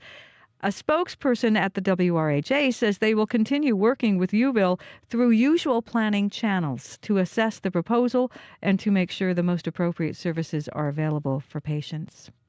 A Winnipeg woman accused of torturing and killing cats and other animals has a history of defrauding seniors. Court records show Irene Lima was convicted twice of fraud while working as a home care worker. In 2014, she was sentenced to 1 year of house arrest after admitting to forging checks stolen from a woman in her 90s. 4 years later, she pleaded guilty again, this time to defrauding a 78-year-old with dementia. Liam and her partner were arrested earlier this month. Police say the couple filmed the animals they tortured and sold the videos on the dark web. None of the charges against them have been proven in court. Well, polls open in New Brunswick this morning. Voters are casting ballots in a provincial election. Progressive Conservative leader Blaine Higgs is hoping for a third term. He faces, though, a close race with Liberal leader Susan Holt. The Green Party, led by David Kuhn, is also expected to make a mark. Meanwhile, in BC, votes are still being recounted from this weekend's provincial election. The NDP and Conservatives are neck and neck. Jamie Gillis is from BC. He is a political scientist at St. Thomas University in Fredericton. I think what we're seeing across the country, we saw it in Manitoba, we may see it in New Brunswick, that voters are punishing incumbent governments. And part of the reason is simply the cost of living, inflation, services. The post-pandemic environment is not great for incumbent governments. And I think we're sort of seeing this across the country. Next Monday, voters in Saskatchewan will also cast ballots in a provincial election. You can hear the latest national and international news on World Report at 8. Honoring a longtime Winnipeg Jet. Jets fans, let's hear it one more time for number 18, Brian Little. Brian Little retiring as a Winnipeg Jet. He was honored by the team at yesterday's game. In my heart, I never left. I was always a Jet, and this kind of made it official. So, yeah, in my mind, my heart was always here. Little played nearly 1,000 games with the Atlanta Thrashers and Jets franchise, the second most in the organization's history. He hasn't played, though, since 2019 after suffering a career-ending injury. Well, the Winnipeg Jets win again, the only undefeated team in the NHL. Adam Lowry in the third period on TSN as the Jets double the Pittsburgh Penguins 6-3. Other Jets to score: Vladislav Namestnikov, Mason Appleton, Mark Scheifele, Kyle Connor, and Nino Niederreiter. In his season debut, Eric Comrie stopped 38 shots for the Jets. Coach Scott Arniel says his team needed to regroup to get this win. They certainly were the better group in the second, but we found a way to come out of that period like we did, and that's a good sign for any hockey team. Winnipeg now heads out on the road for 3 games starting tomorrow in St. Louis. You can find more news updated throughout the day at cbc.ca/Manitoba. Thank you, Heather Wells. You're welcome. All right, to the forecast now. Our regional forecast here at CBC Manitoba from Abby Adiemi. Good morning. 6 degrees in Winnipeg. Clear skies out there. We're seeing that golden hour happen. The sun making its appearance. Forecast for today, we will see mainly sunny conditions with a high of 20 for the city. Brandon at 3 degrees, partly cloudy skies, though that would clear up because you also will be seeing sunny conditions today. The high would be 22 for folks in Brandon. Good morning to our friends in Thompson. You're currently sitting at -2. Some cloudy conditions you're noticing at this time, though snow is on the way. Snow is expected today. You should be seeing around 5 centimeters accumulation and a high of just -1. Tonight, more snow is expected. Your temperatures will drop to 6. Further north in Churchill, -3 and mainly clear at this moment. It's going to be a blend of sunny conditions and some clouds today. The high would only be around -1. And then for tonight, it's going to be mostly cloudy, deep to a -4. Dauphin sitting at 1 at this time. Some partly cloudy conditions you've seen, though the forecast calls for a mix of sun and clouds with highs around 21 and some cloudy conditions later tonight with showers beginning after midnight. Gimli at 6 and clear. Forecast for the Interlake region calls for mainly sunny skies with a high of 21, and then tonight some partly cloudy conditions are also expected. You'll be dipping down to low after getting to that high low of 9 degrees after getting to a high of 21 today. Steinbach at 3 and clear. Forecast calls for mainly sunny conditions, high of 21, similar to Gimli. Morris at 3 degrees at this time. Clear skies you're seeing. Forecast for the Pembina Valley region calls for mainly sunny conditions, high of 21, and then some partly cloudy skies tonight, and you drop to 8 degrees. So across the province, we're going to see mainly sunny skies in the south, and then temperatures will reach around the 20s. And for the north, we're going to see more like snow in some areas, and then cooler temperatures, and and you'll be dropping down to the below zero range. So for the south, I'll just say enjoy the sunny skies. Right now, Winnipeg, 6 degrees, warming up to 20. Yeah, continuation yesterday. Thanks, Abby. You're welcome. Corey, the commute. Super quiet so far. Haven't had any major issues, which is A-okay with me because I'm just bracing for that first day when the snowy, icy chaos breaks out on the road. So it's only a matter of time. I've already booked an appointment to get my winter tires on, so it's happening soon. Yeah, you're right to do that, actually. Yep. All right, so 788-3093, though, if you do see something developing, we have a call to play, not from the traffic line, actually, but from our listener line. And this is actually because we are enticing you to enter to win to win 2 books. So here's the book we're talking about. We had an early morning interview about it with our colleague, actually, Darren Bernhardt, who wrote it. It's called Prairie Oddities, Pumpkinhead, Peculiar Gravity, and More Lesser-Known Histories. This is the second book that Darren's put together, and it is all about really cool things in Manitoba, like the fact that a Manitoban invented the paint roller. Who knew? Darren did, and he wrote about it. So for a chance to win these books, we're asking for your facts and historical thoughts on Manitoba, historical facts about Manitoba, stories that you love. So we got this call. Hey, folks. My name is Patrick Loughran. Just my story with regards to the book, if it's still open. The original path of the Canadian Pacific Railway, which left Rat Portage because it went through Kenora, was intended to go through Selkirk, and so everything we're going through nowadays with the movement of rail yards, Mr. Axworthy's new part-time job, all would have been affected by had the company or had the city forefathers not pulled the CPR out of Selkirk and got them to change their track and move it through Winnipeg. Anyway, a little thanks to Gordon Goldsboro for that story.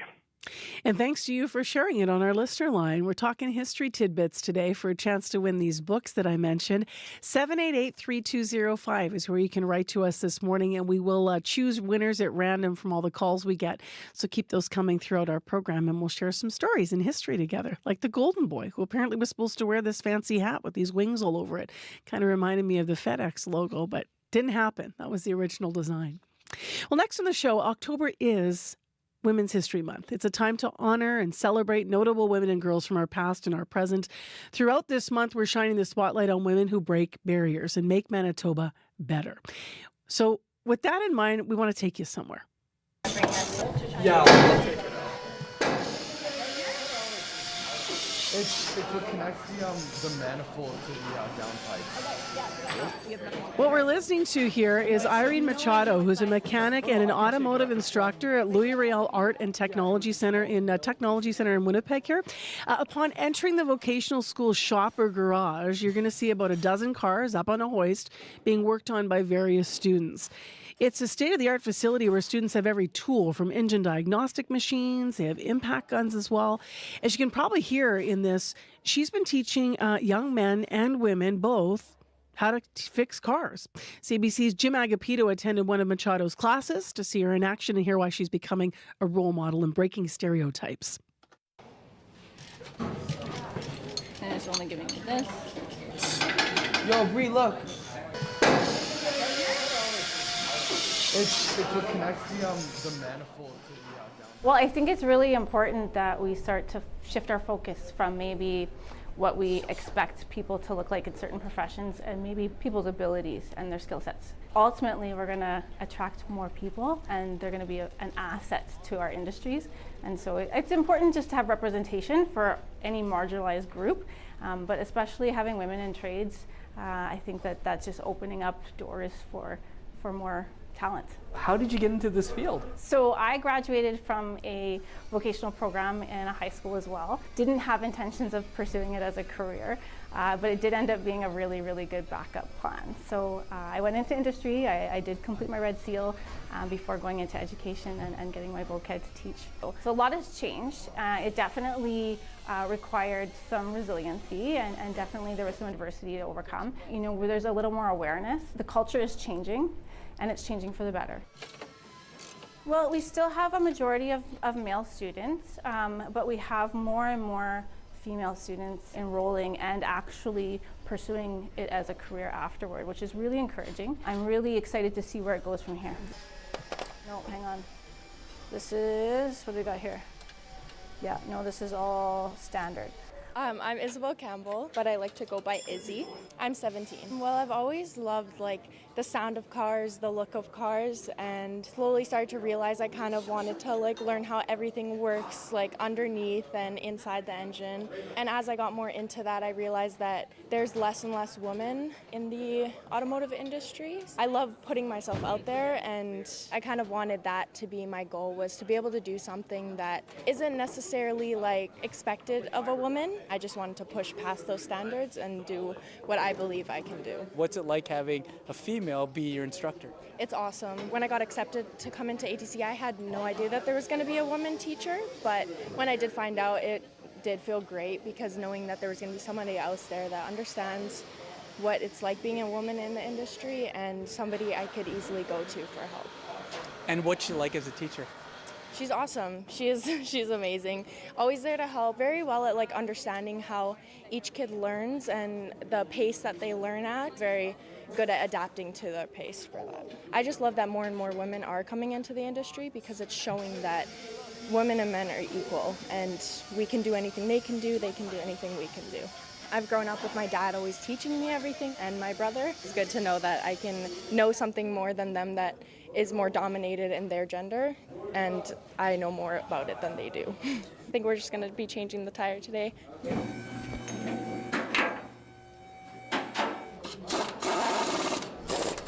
Oh, turn the torque back up. She turned it right down, right? Yeah, turn it back.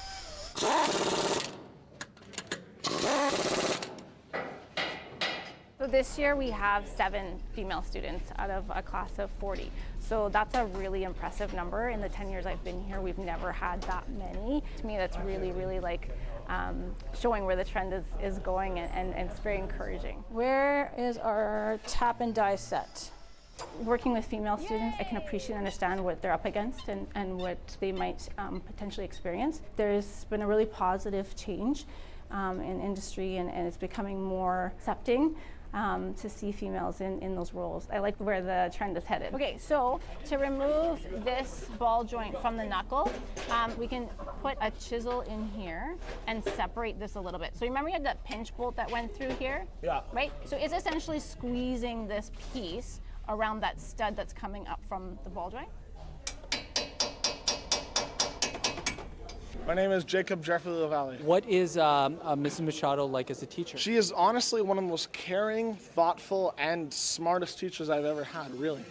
She can teach in a way that I can learn. I never thought I would be taking apart cars. I never thought I'd be learning anything, because I was never good in school. I was never really able to focus because of my ADHD, but she's helped me so much to learn and to be a successful mechanic. For that, she's a great educator. I think that there's this old stigma that women can't do what men can do, but I think in this day and age, that stigma is thankfully starting to go away. And there is nothing that Miss Machado hasn't been able to teach us that others has taught us. Miss Machado, you're so smart. I love that. Love hearing the students shout her out. Students Jacob LaValle. Before that, we also heard from Isabel Campbell, both praising their teacher, Irene Machado, for an automotive instructor at Louis Riel Arts and Technology Center's automotive program. CBC's Jim Agapito out for that to gather that item for CBC. Also had a chance, by the way, to speak with her and some of her students in the classroom garage as well. So you can hear more and see more online on our YouTube streams. CBC's marking Women's History Month by talking to extraordinary Manitoba women. I know there's been a great series of conversations that Brittany Greenslade has been having with women from all around the province. Ever hear a really good radio show and fall in love right away? Fall in love at first listen with the CBC Listen app. Find CBC radio shows like As It Happens and Now or Never and stream them anytime, anywhere for free. Download CBC Listen today. It is 13 minutes to 8 o'clock, and we're actually getting some calls from Westman. Caroline and Paul both called to say that it is dangerously foggy, they said, on the highways in western Manitoba, specifically around Roblin, Dauphin, and Oka River. So very poor visibility, and we appreciate the calls because here in Winnipeg, it's clear as a bell. Just looking at that shot over downtown Winnipeg on our YouTube channel here, it's looking really nice. But apparently really foggy around Roblin, Dauphin, Oka River. So thanks for calling us. I see the commuter line, Corey news just picked it up again. So if you have any updates on that situation or anything else, the number to call is 204-788-3093, 204-788-3093. Coming up on the program after 8 o'clock, who killed Tina Fong Chan? More than 50 years after his death, 3 men wrongfully convicted in the 1970s murder have been exonerated, leaving that crucial question unanswered. Still to come, we're going to talk with a former Winnipeg detective about what goes into investigating a wrongful conviction case. So that's coming up after 8. Right now, a bit of music from Juliana Riolino, whose latest song might have you feeling a little nostalgic. Sounds like the 60s, right? Recognize it? Here's Against the Grain.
I watch way too much TV, so I associate this song with a car ad.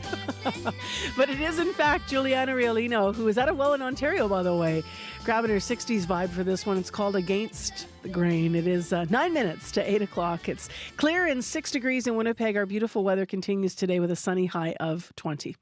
Well, let's get more on a story you may have heard in the news this morning with Heather. The Uville Diabetes Center in Winnipeg is proposing a new screening clinic. And its executive director, Tony Tilston-Jones, believes it would revolutionize diabetes care. So last week, they put the idea to the health minister's office, outlining its necessity, they say. Diabetes Canada says the disease can lead to complications affecting other parts of the body, and the new screening centre would prevent that, making it the only one-stop shop for diabetes care in the whole province. CBC's Alana Cole spoke with Tilston-Jones about the idea. So Uville Clinic, we have 3 sites, one of which is a diabetes center. And despite the 3 sites, we do try to work integrated together, sharing resources across the sites. We work in the same areas in terms of community-based health and social services. And then our Huddle site has more specialty services geared towards ages 12 to 29. But at the diabetes clinic right now, our focus is primarily on self-management education. So we have a multidisciplinary team, nurses, counselors, social work, dietitians, our front staff, who do a lot of advocacy and service navigation. And the focus is on one-to-one, group-based self-management education around diabetes. And so that's for anyone who's living with diabetes and or pre-diabetes. Folks can self-refer, or we take third-party referrals, so from docs or specialists, or even family members if someone's trying to support someone to get a better grip on managing the diabetes that they're living with. We provide counseling services as well. We have community pantry there, to address food security issues. So the one thing that we don't have was around the importance of screening for secondary complications related to diabetes. And so that's what we're hoping to bring to the existing diabetes clinic and the rest of UVille services. We think it will greatly enhance our ability to more early detect secondary complications, and we're focusing on eyes, feet, and kidneys. How would the screening clinic work? For folks who live in Winnipeg, again, we would have them come down to the clinic. We would hope that we would be able to create partnerships where folks who live outside of the city, more rurally or remotely, could still access comprehensive screening, but we're not there yet. So we're focusing in Winnipeg because that's where our clinic is. Whether or not you are an existing member of the UVille family and access services there or new, folks would come down and they would be screened through new technologies that we're hoping to bring in that aren't currently used here, and also existing state-of-the-art technology. So especially around the eyes and the cameras that take pictures of the retina and other parts of the eye. And so in diabetes care, that's usually a dilated process. So the eyes have to get dilated, and that's usually a 15-minute waiting period. And so there's a great opportunity while folks are in the clinic to then do comprehensive screening while they're waiting, as well as wraparound supports for them.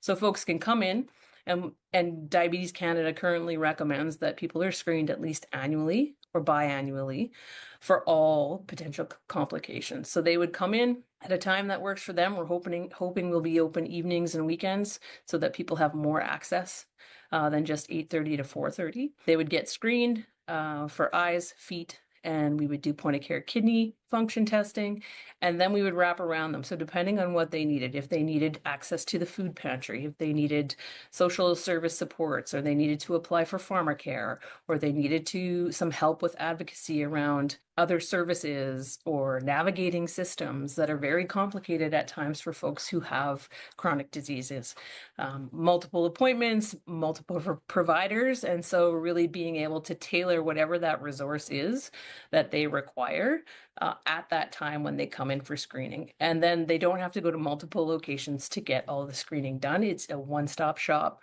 And then if they aren't involved in UVille Clinic, we would gladly bring them into the self-management center and be able to support them in that way as well. I think it's essential. I think it's preventative. We know that up to, I think, about 95% of vision loss can be prevented in folks who live with diabetes if they're being screened and then adequately treated and supported. Most folks who experience kidney disease or challenges with their kidneys because of diabetes are asymptomatic often. So, if you feel okay, you're usually not going to go seek medical attention if you feel okay. And so for a lot of these complications, it's the earlier that we can get to them or detect them, the better the chances of delaying any progression and hopefully preventing it. And then if we detect it early, we can hopefully get pathways to care much faster, because the loss of a limb, the loss of vision, those are devastating consequences. And if we can do anything to prevent that, I think we should be trying. So that's CBC's Alana Cole speaking to UVille Diabetes Center's Executive Director, Tony Tilston-Jones. For more on this story and this proposal, please visit our website at cbc.ca/Manitoba. We do have developing news in traffic. We'll get to that in a moment. First, let's go to headlines with Heather Walls. Good morning. Well, a water project in Lac Du Bonnet is flowing from a new spirit of cooperation between the town and the RM. The town of Lac Du Bonnet overhauled its water treatment plant back in 2004. It was meant to supply the whole region, but that never happened. We'll hear why coming up. As well, a woman accused of torturing and killing cats and other animals has a history of defrauding seniors. Court records show Irene Lima was convicted twice of fraud while working as a home care worker.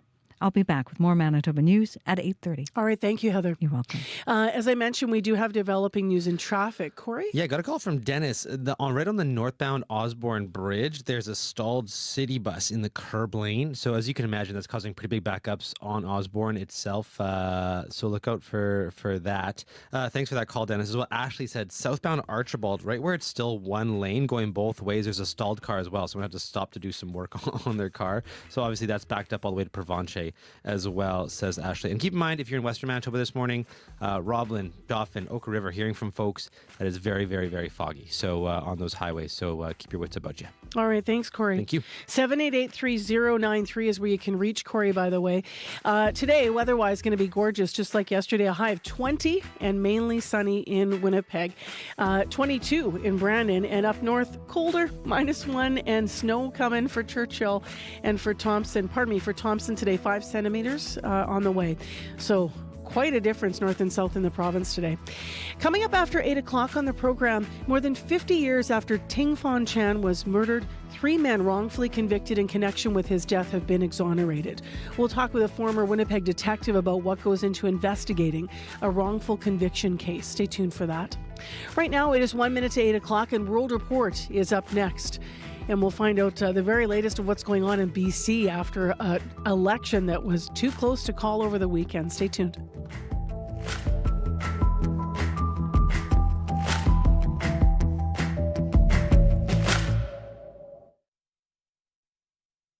On cue.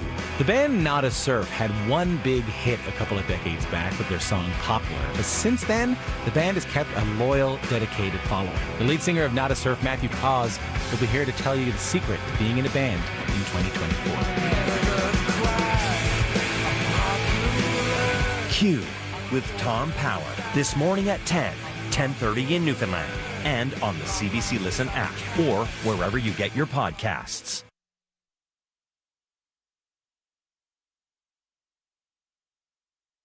Matt Galloway travels to the swing state of Arizona at the border, where questions around immigration and the border with Mexico are top of mind for many voters.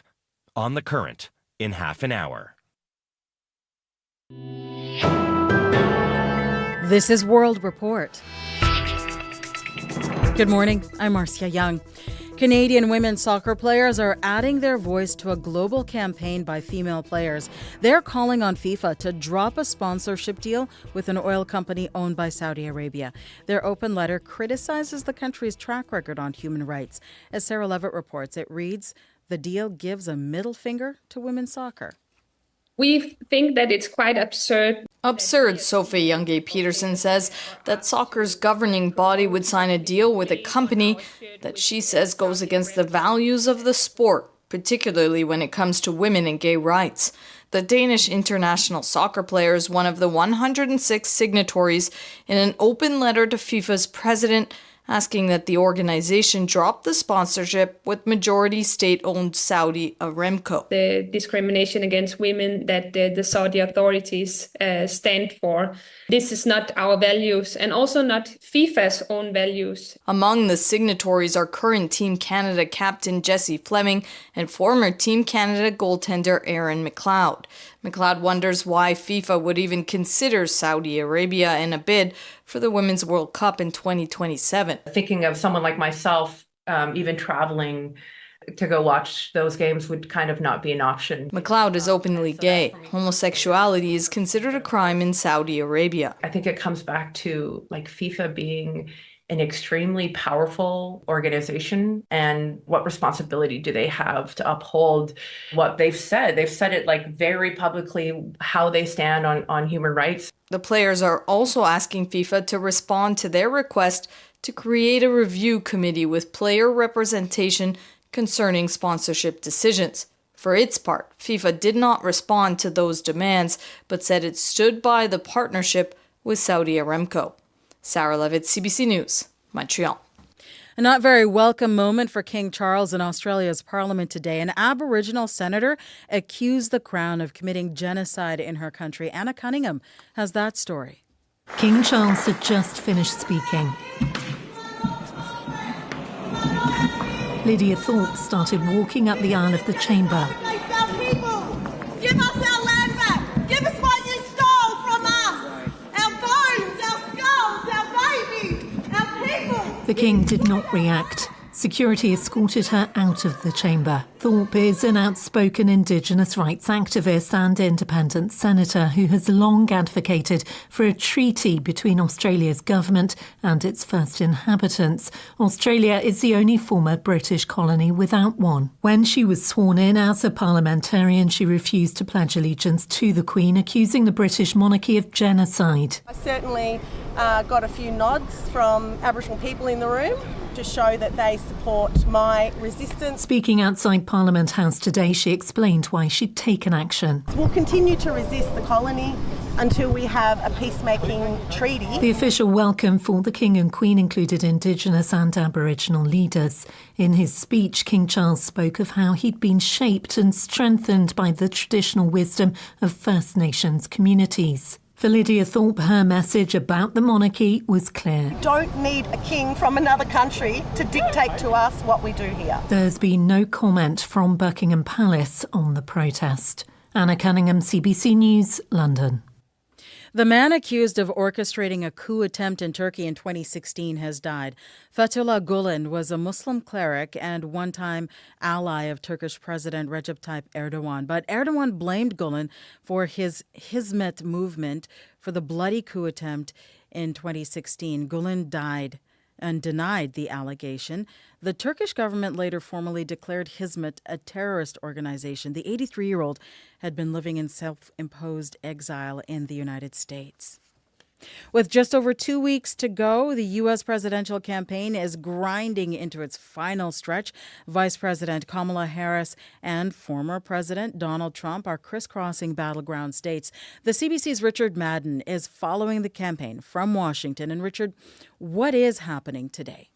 Yeah, you're right. It's all about targeting those critical swing states. Vice President Kamala Harris will look to retain the so-called blue wall states, Michigan, Wisconsin, and the big prize, Pennsylvania, while former President Donald Trump has several stops planned in hurricane-ravaged North Carolina. Now, as this campaign enters the final stretch, we're seeing Trump ramping up his attacks against Harris, getting more profane. Here's what he said about her at his rally in Pennsylvania. We can't stand you. You're a vice president. The worst. You're the worst vice president. Kamala, you're fired. Now, Harris has taken her own digs at Trump, but here's her response to Trump's latest attack. And what you see in my opponent, a former president of the United States, really is, it demeans the office. So battle lines drawn. Early voting is now underway in several states, and many are reporting record turnout. So polls suggest it is an extremely tight race. How reliable is that data?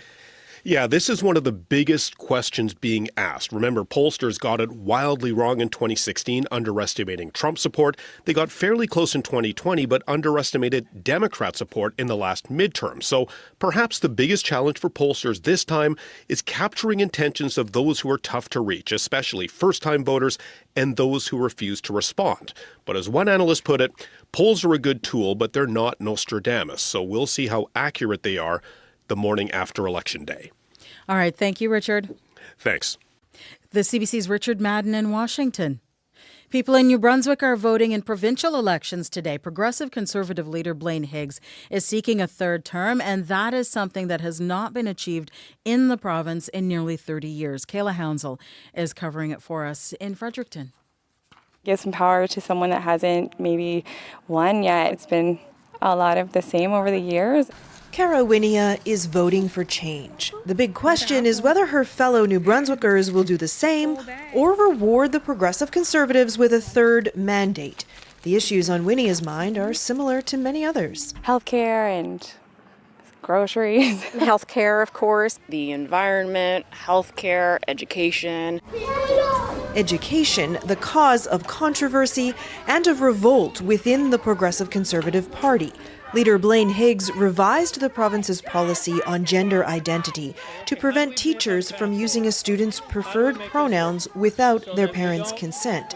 In his platform, Higgs continued to say he would respect parental rights. Otherwise, he ran on his record of balancing budgets and a promise to cut the provincial sales tax. Liberal leader Susan Holt focused on health care and affordability.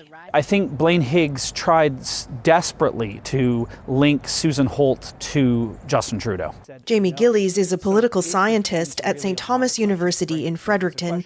He says Holt pivoted away from the Liberal brand. She branded her campaign Team Holt from the very beginning, knowing full well that Justin Trudeau is unpopular. In the last hours of the campaign, candidates continued to knock doors, knowing every vote will count in what could be a tight race. Kayla Hounsell, CBC News, Fredericton. In BC, the results of the provincial election are expected to take most of this week to finalize. People cast their ballots on Saturday. Election officials say the votes need to be recounted by hand in 2 ridings. Federal NDP leader Jagmeet Singh is calling for an emergency debate tonight on India. Last week, the RCMP accused Indian diplomats of targeting and threatening Canadians. But despite the Mounties' claims that there is no imminent threat to public safety, Canada's Sikh community is calling on law enforcement to stay vigilant. The CBC's David Thurton reports.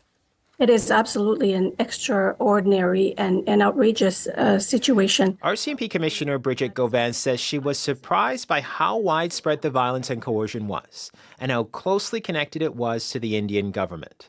A week ago, Mounties went public with stunning allegations. Now the RCMP has this message for Canadians. So I want to reassure the public and the communities specifically that there's no current imminent threat. RCMP allege agents of the Indian government played a role in widespread acts of violence on Canadian soil, including murders. Canada has issued notices expelling 6 Indian diplomats, including the High Commissioner. The Indian government, in a tit-for-tat response, has done the same, rejecting what it calls Canada's preposterous imputations. They're not going to be deterred. Maninder Singh, who chairs Sikh Federation Canada, believes the threat is not over. David Thurton, CBC News, Ottawa. That is the latest national and international news from World Report. News anytime at cbcnews.ca. I'm Marcia Young.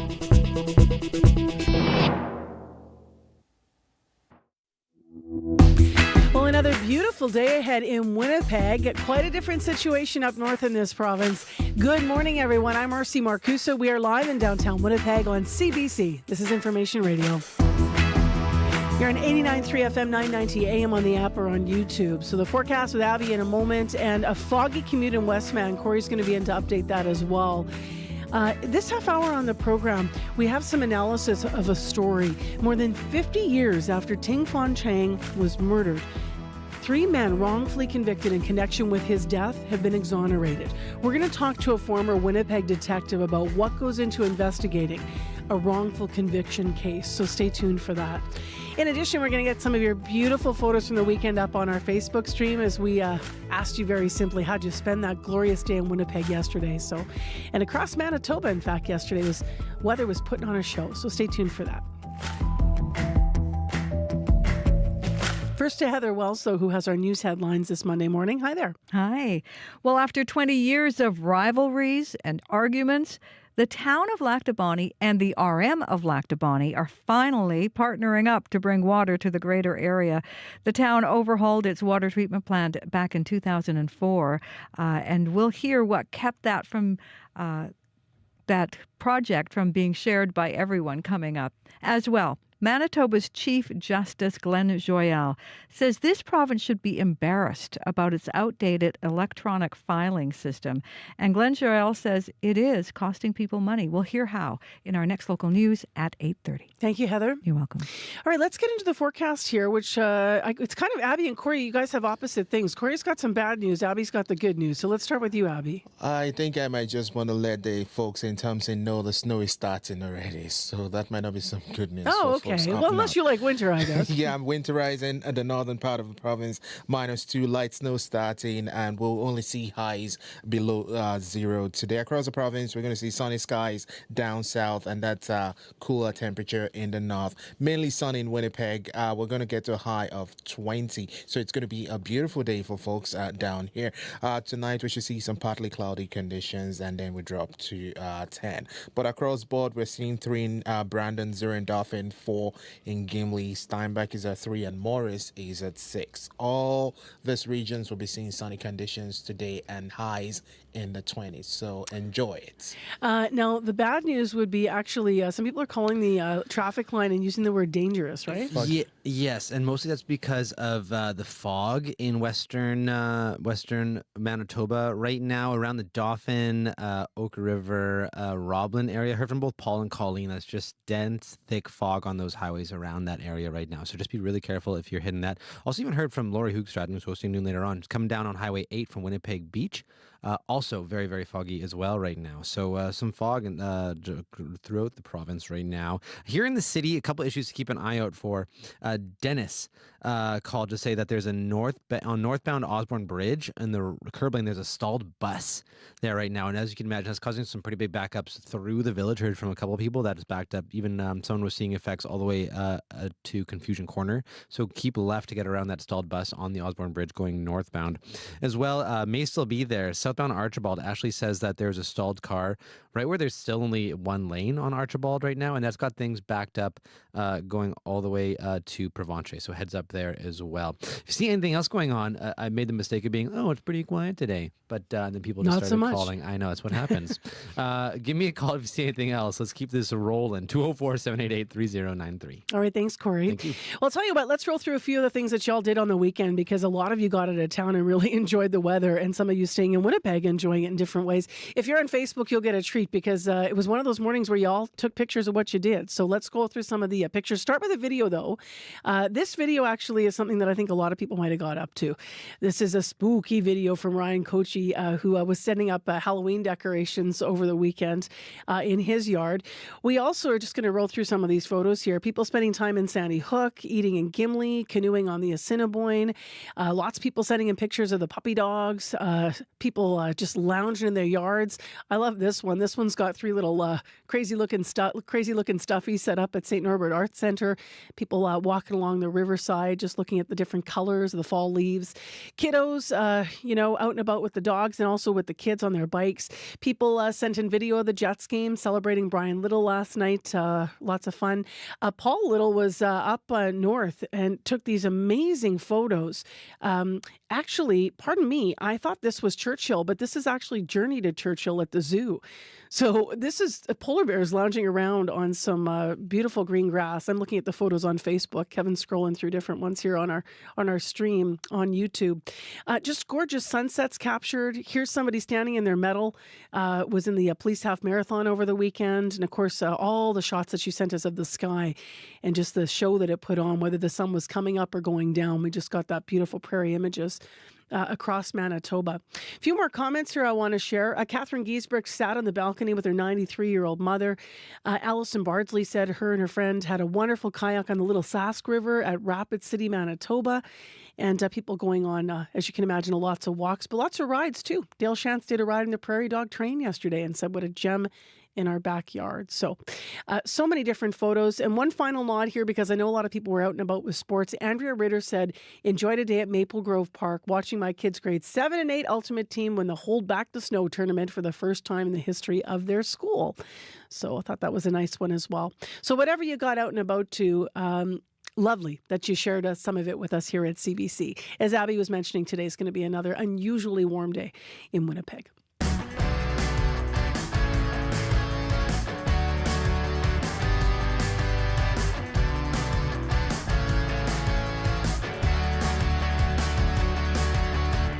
Well, turning to more serious matters now, Ting Fong Chan was a father and a chef, and he was murdered near a downtown Winnipeg construction site way back in 1973. More than 5 decades later, the 3 men wrongfully convicted in his murder have been exonerated. Earlier this month, the last of the 3, Clarence Woodhouse, was acquitted. Today, there is a crucial question that is left unanswered.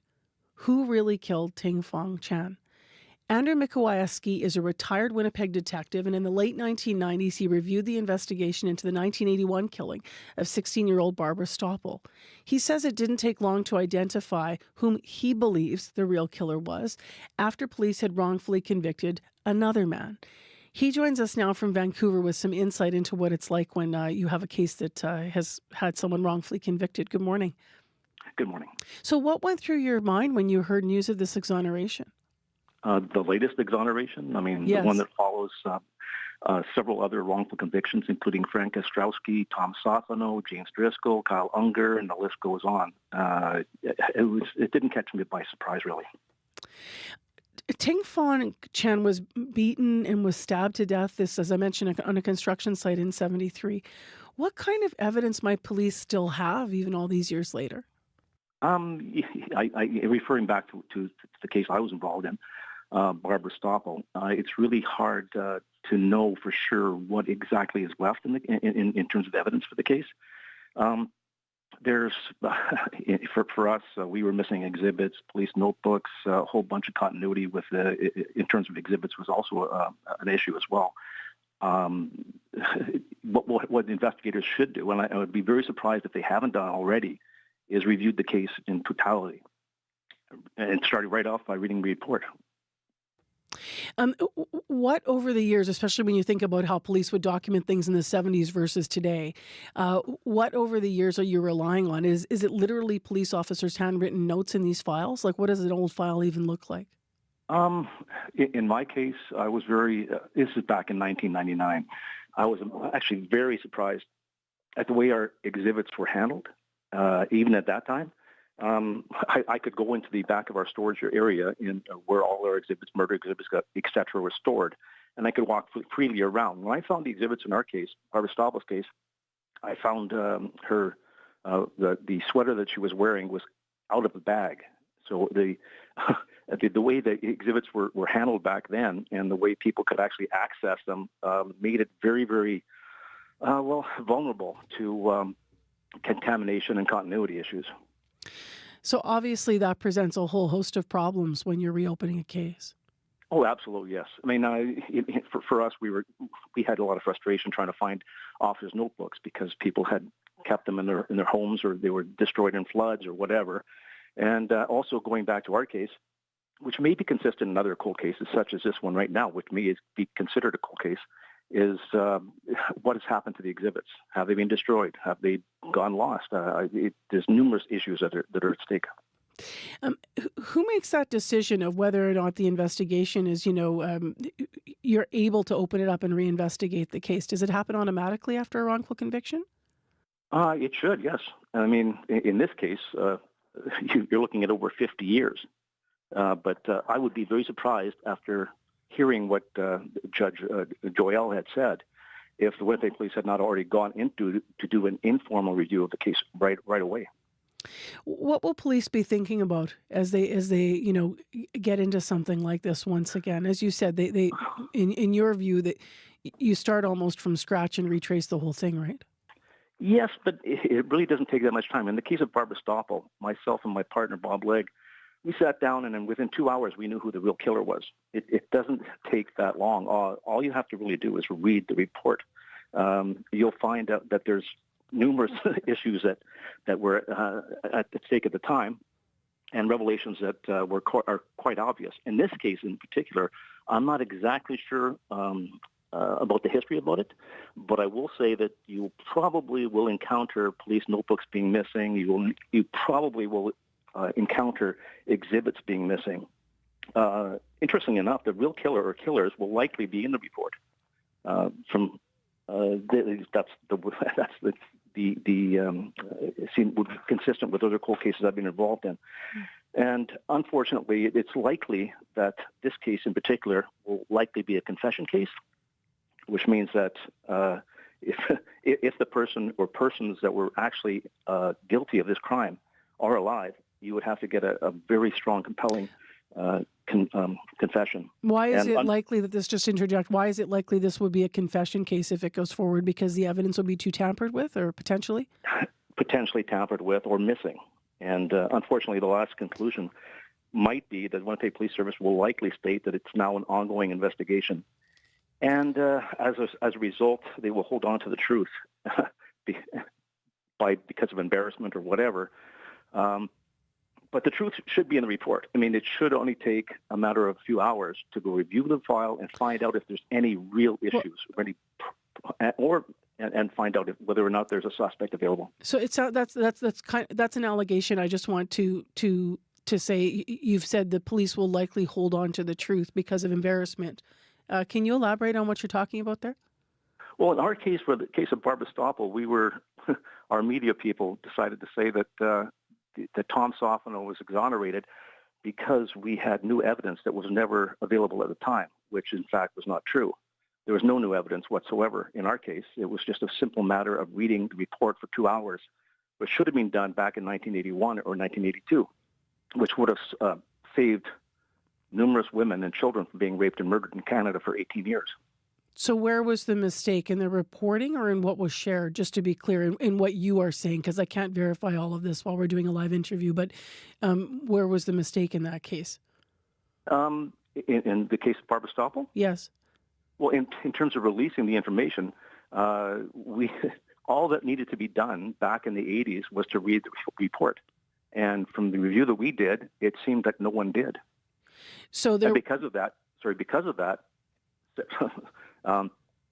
several women were murdered.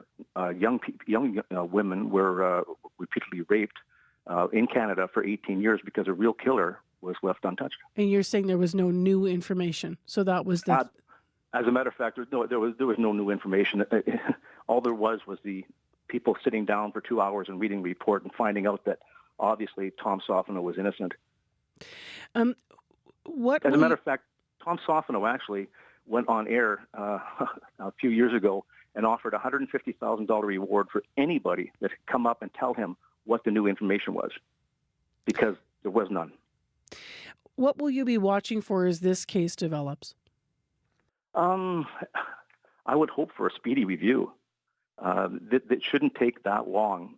And I'd be very, very surprised if the Winnipeg Police Service hasn't been prudent enough to go review it informally right away and have a list of issues that they should go and look into. I always have, a hat on, imagining I'm just listening and I'm a member of the public listening to this. And when you say, even in the case of the Stoppel case that you worked on, that, you have a case like this that sits for years. Obviously, people's lives have been affected. There's an exoneration. And then when you say it doesn't take long and the name of the person who likely did this is potentially in the file, in this case, and was in the case that you were involved in, it may leave the public feeling not having a lot of faith in the way things are investigated. If you're alluding to the fact that you think that this, this may not be a lengthy process.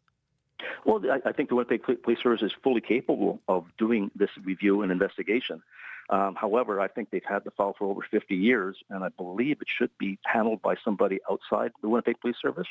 I mean, something else I have to consider here is Mr. Chan and his family aren't the only victims here. Because these people were acquitted, I mean, Mr. Clarence Woodhouse and all the other people who were wrongfully convicted, they are your victims now as well, and they should be treated as such. Thank you very much for being with us this morning. We appreciate your time and your insight. Hey, thank you very much. That is Andrew Mikowayaski. He's a retired Winnipeg police detective. He worked on the case of Barbara Stoppel, the 1981 killing of 16-year-old Barbara Stoppel. And he's weighing in this morning on Ting Fong Chan's story. If you want to read more about that story and wrongful conviction, you can go to our website at cbc.ca/Manitoba. We carry a world of information in our pockets because we want to know. Breaking news that shapes our world, staying on top of stories around the globe, and connected close to home. It's news you can trust, delivered when you want and where you want on Canada's News app. Now with CBC Radio 1, local and live. Download the CBC News app for free. It is 8:27 a.m. on 89.3 FM, 990 a.m. on the app and YouTube this morning. Now, Prairie Oddities, this book here, we did an interview about it earlier this morning. We have 2 copies to give away. It's all about really cool, lesser-known histories of Manitoba. We asked you for Manitoba history stories or tidbits on our listener line for a chance to win the book. Hi there, my name is Scott Erickson. I've heard, I'm not 100% sure if it's true, maybe it's even in the book, that the plastic garbage bags, which are everywhere and all over the world, was in fact invented in Manitoba. Whether that's a good thing we should be proud of or not, I'm not sure, but that's my contribution. Thanks. It is absolutely true. It was invented by Harry Wasilek and Larry Hansen in 1950 in Winnipeg.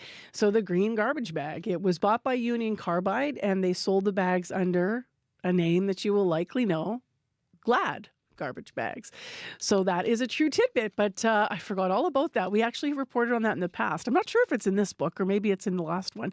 But if you have a history tidbit, you still have 10 more minutes to get it into our show, and then we're going to make a random draw of everyone who entered. So 788-3205 if you've got a Manitoba historical tidbit to pass along. I'm Marcy Marcusa with our team here at Information Radio, and we've got issues out there, especially with fog in Westman around Dauphin and area, so be careful there. We also understand there could still be a northbound Osborne Bridge stalled city bus. That may be clear by now, and a southbound issue at Archibald that may be a problem as well with a stall southbound along the way. And I apologize, I've lost the name of the cross street. But call us and call Corey to update anything if you need. 788-3093 is where you can do that. Right now, Laurie Hoogstraten is back hosting Radio Noon today. Hi. Good morning. How was your drive in from northern Winnipeg? I see you going, whew. Yeah, it was very pretty. Yeah. But it was also, it was pretty foggy. Yeah. Just south of Winnipeg Beach, not so bad. But by the time I got sort of level with Clandeboye, it was like, yeah, you really had to be on your toes. Yeah, a lot of grip into the steering wheel out there this morning on different places. Right. You're having a really interesting call-in today, and I think a lot of people will have stories because it's about trying to quit smoking. 30 days to quitting smoking. So and it's focused on the Manitoba Lung Association wanting us to help you quit in time for the holidays.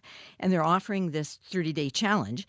And so on the call, we want to hear from you. How hard was it for you to quit smoking? Maybe you've never been able to quit smoking, or maybe you've got some tips and some success stories. A very dear friend of mine right now is quitting smoking and doing so well. And I think the technology these days is better than it used to be in terms of helping you quit smoking than back in the day. So, are they using a pen or a vape or something to help? I think it's some kind of, the patch idea, but also some support and counseling kind of things and things to really help people make it happen. And we're hoping in time for the holidays with this challenge. So do give us a call at 780-0893. Between just after 12:30 news. All right, thanks, Laurie. Thank you. Laurie Hoogstraten going to be hosting the call-in and all of Radio Noon. So between 12:30 and 1, you can call live. If you have a story about quitting smoking, or as Laurie said, if you've had trouble, but note, you might get some support on the call-in. You can leave a message now if you want to share your story. 788-3797 is the listener line to leave a message. Right now, your CBC Winnipeg News. This is CBC News. Good morning. I'm Heather Wells in Winnipeg. At 8:30, it is 5 degrees, and we will be climbing today. We'll be 12 degrees warmer than seasonal. A high today of 20, but we flip tomorrow, wet and much colder on Tuesday. Manitoba's Chief Justice says the province has a long way to go when it comes to its outdated filing system. Chief Justice Glenn Joyal says not having an inadequate e-filing system means lawsuits aren't being resolved as quickly as they should be, an adequate one there. He says improvements have been made in criminal, family, and child protection law, but Joyal is disappointed with the pace of change for civil law.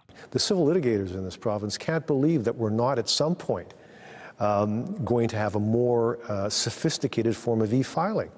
Most provinces across the country, I'm happy to compare ourselves favorably with other provinces. In this realm, it's shameful. We compare very badly.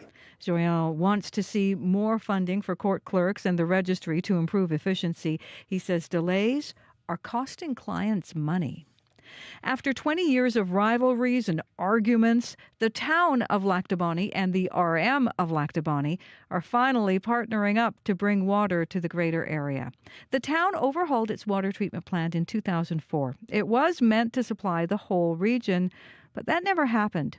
RM councillor Cindy Kellendock says that hasn't only made life harder for people living there, it's also led to economic stagnation. We've missed a lot of opportunities over the years because we haven't had the water and sewer infrastructure. Unfortunately, it's been years have gone by, but I expect there will be other developers out there. Kellendock says the current town and RM councillors are putting past disagreements behind them and forming exciting new partnerships, which she says could lead to fresh economic growth. The two councils hope to start putting more pipes in the ground by next year. A proposed screening clinic for people with diabetes in Winnipeg aims to reduce complications related to the disease like vision loss, kidney disease, and amputations. Tony Tilston-Jones at the Uville Diabetes Centre says they already provide education and resources for people who are living with the disease. She would also like to open a screening clinic for eyes, kidneys, and feet so people can find out about potential complications all in one place. For a lot of these complications, it's the earlier that we can get to them or detect them, the better the chances of delaying any progression of the disease and hopefully preventing it. And then if we detect it early, we can hopefully get pathways to care much faster. Tilston-Jones says they have taken this idea to the health minister's office. A statement from Uzoma Esseguera says the WRHA works directly with stakeholders on analyzing prospective projects. Well, a spokesperson with the WRHA says it will continue working with Uville through usual planning channels to assess the proposal and ensure the most appropriate services are available for patients.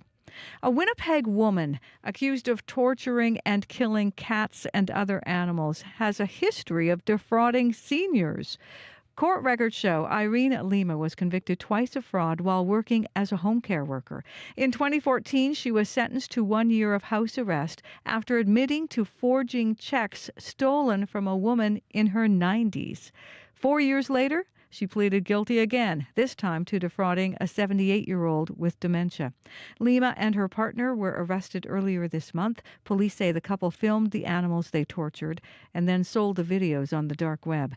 None of the charges against them have been proven in court. Honoring a long-time Winnipeg Jet. Jets fans, let's hear it one more time for number 18, Brian Little. Brian Little retiring as a Winnipeg Jet. He was honored by the team at yesterday's game. In my heart, I never left. I was always a Jet, and this kind of made it official. So, yeah, in my mind, my heart was always here. Little played nearly 1,000 games with the Atlanta Thrashers and the Jets franchise, the second most in the organization's history. Little has not played, though, since 2019 after suffering a career-ending injury. The Winnipeg Jets, by the way, doubled the Pittsburgh Penguins 6-3 yesterday. The Jets now the only team in the NHL undefeated.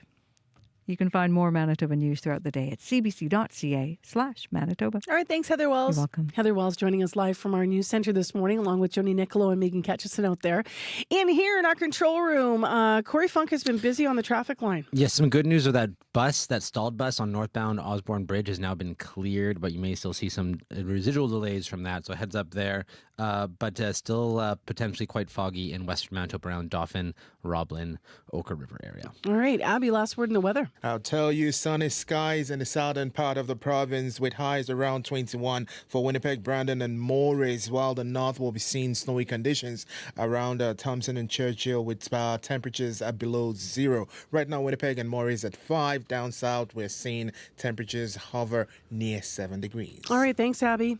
Thanks to everyone who puts the show together and works so hard on all of our programs in our current affairs unit here at CBC Manitoba, our associate producers, as well as our leaders in unit, our producers, Leif Larson and Nellie Gonzalez. Thank you for listening to Information Radio. I'm going to be off for a couple of days. I'm in some special training, and so I won't be here hosting. I'll be back later in the week, but Mr. Corey Funk is going to take over the reins. Should be fun. don't break it. Isn't that what you're supposed to say when someone fills in? Or you say break a leg. Or break a leg. Or Maybe. Or both. Or both. Yeah. Take care, be well, everybody. Corey's here tomorrow along with Abby and the rest of the team, and I'll talk to you later in the week. Have a good rest of your beautiful Monday if you're in southern Manitoba, and enjoy wearing your toque, where it started snowing already up in Thompson.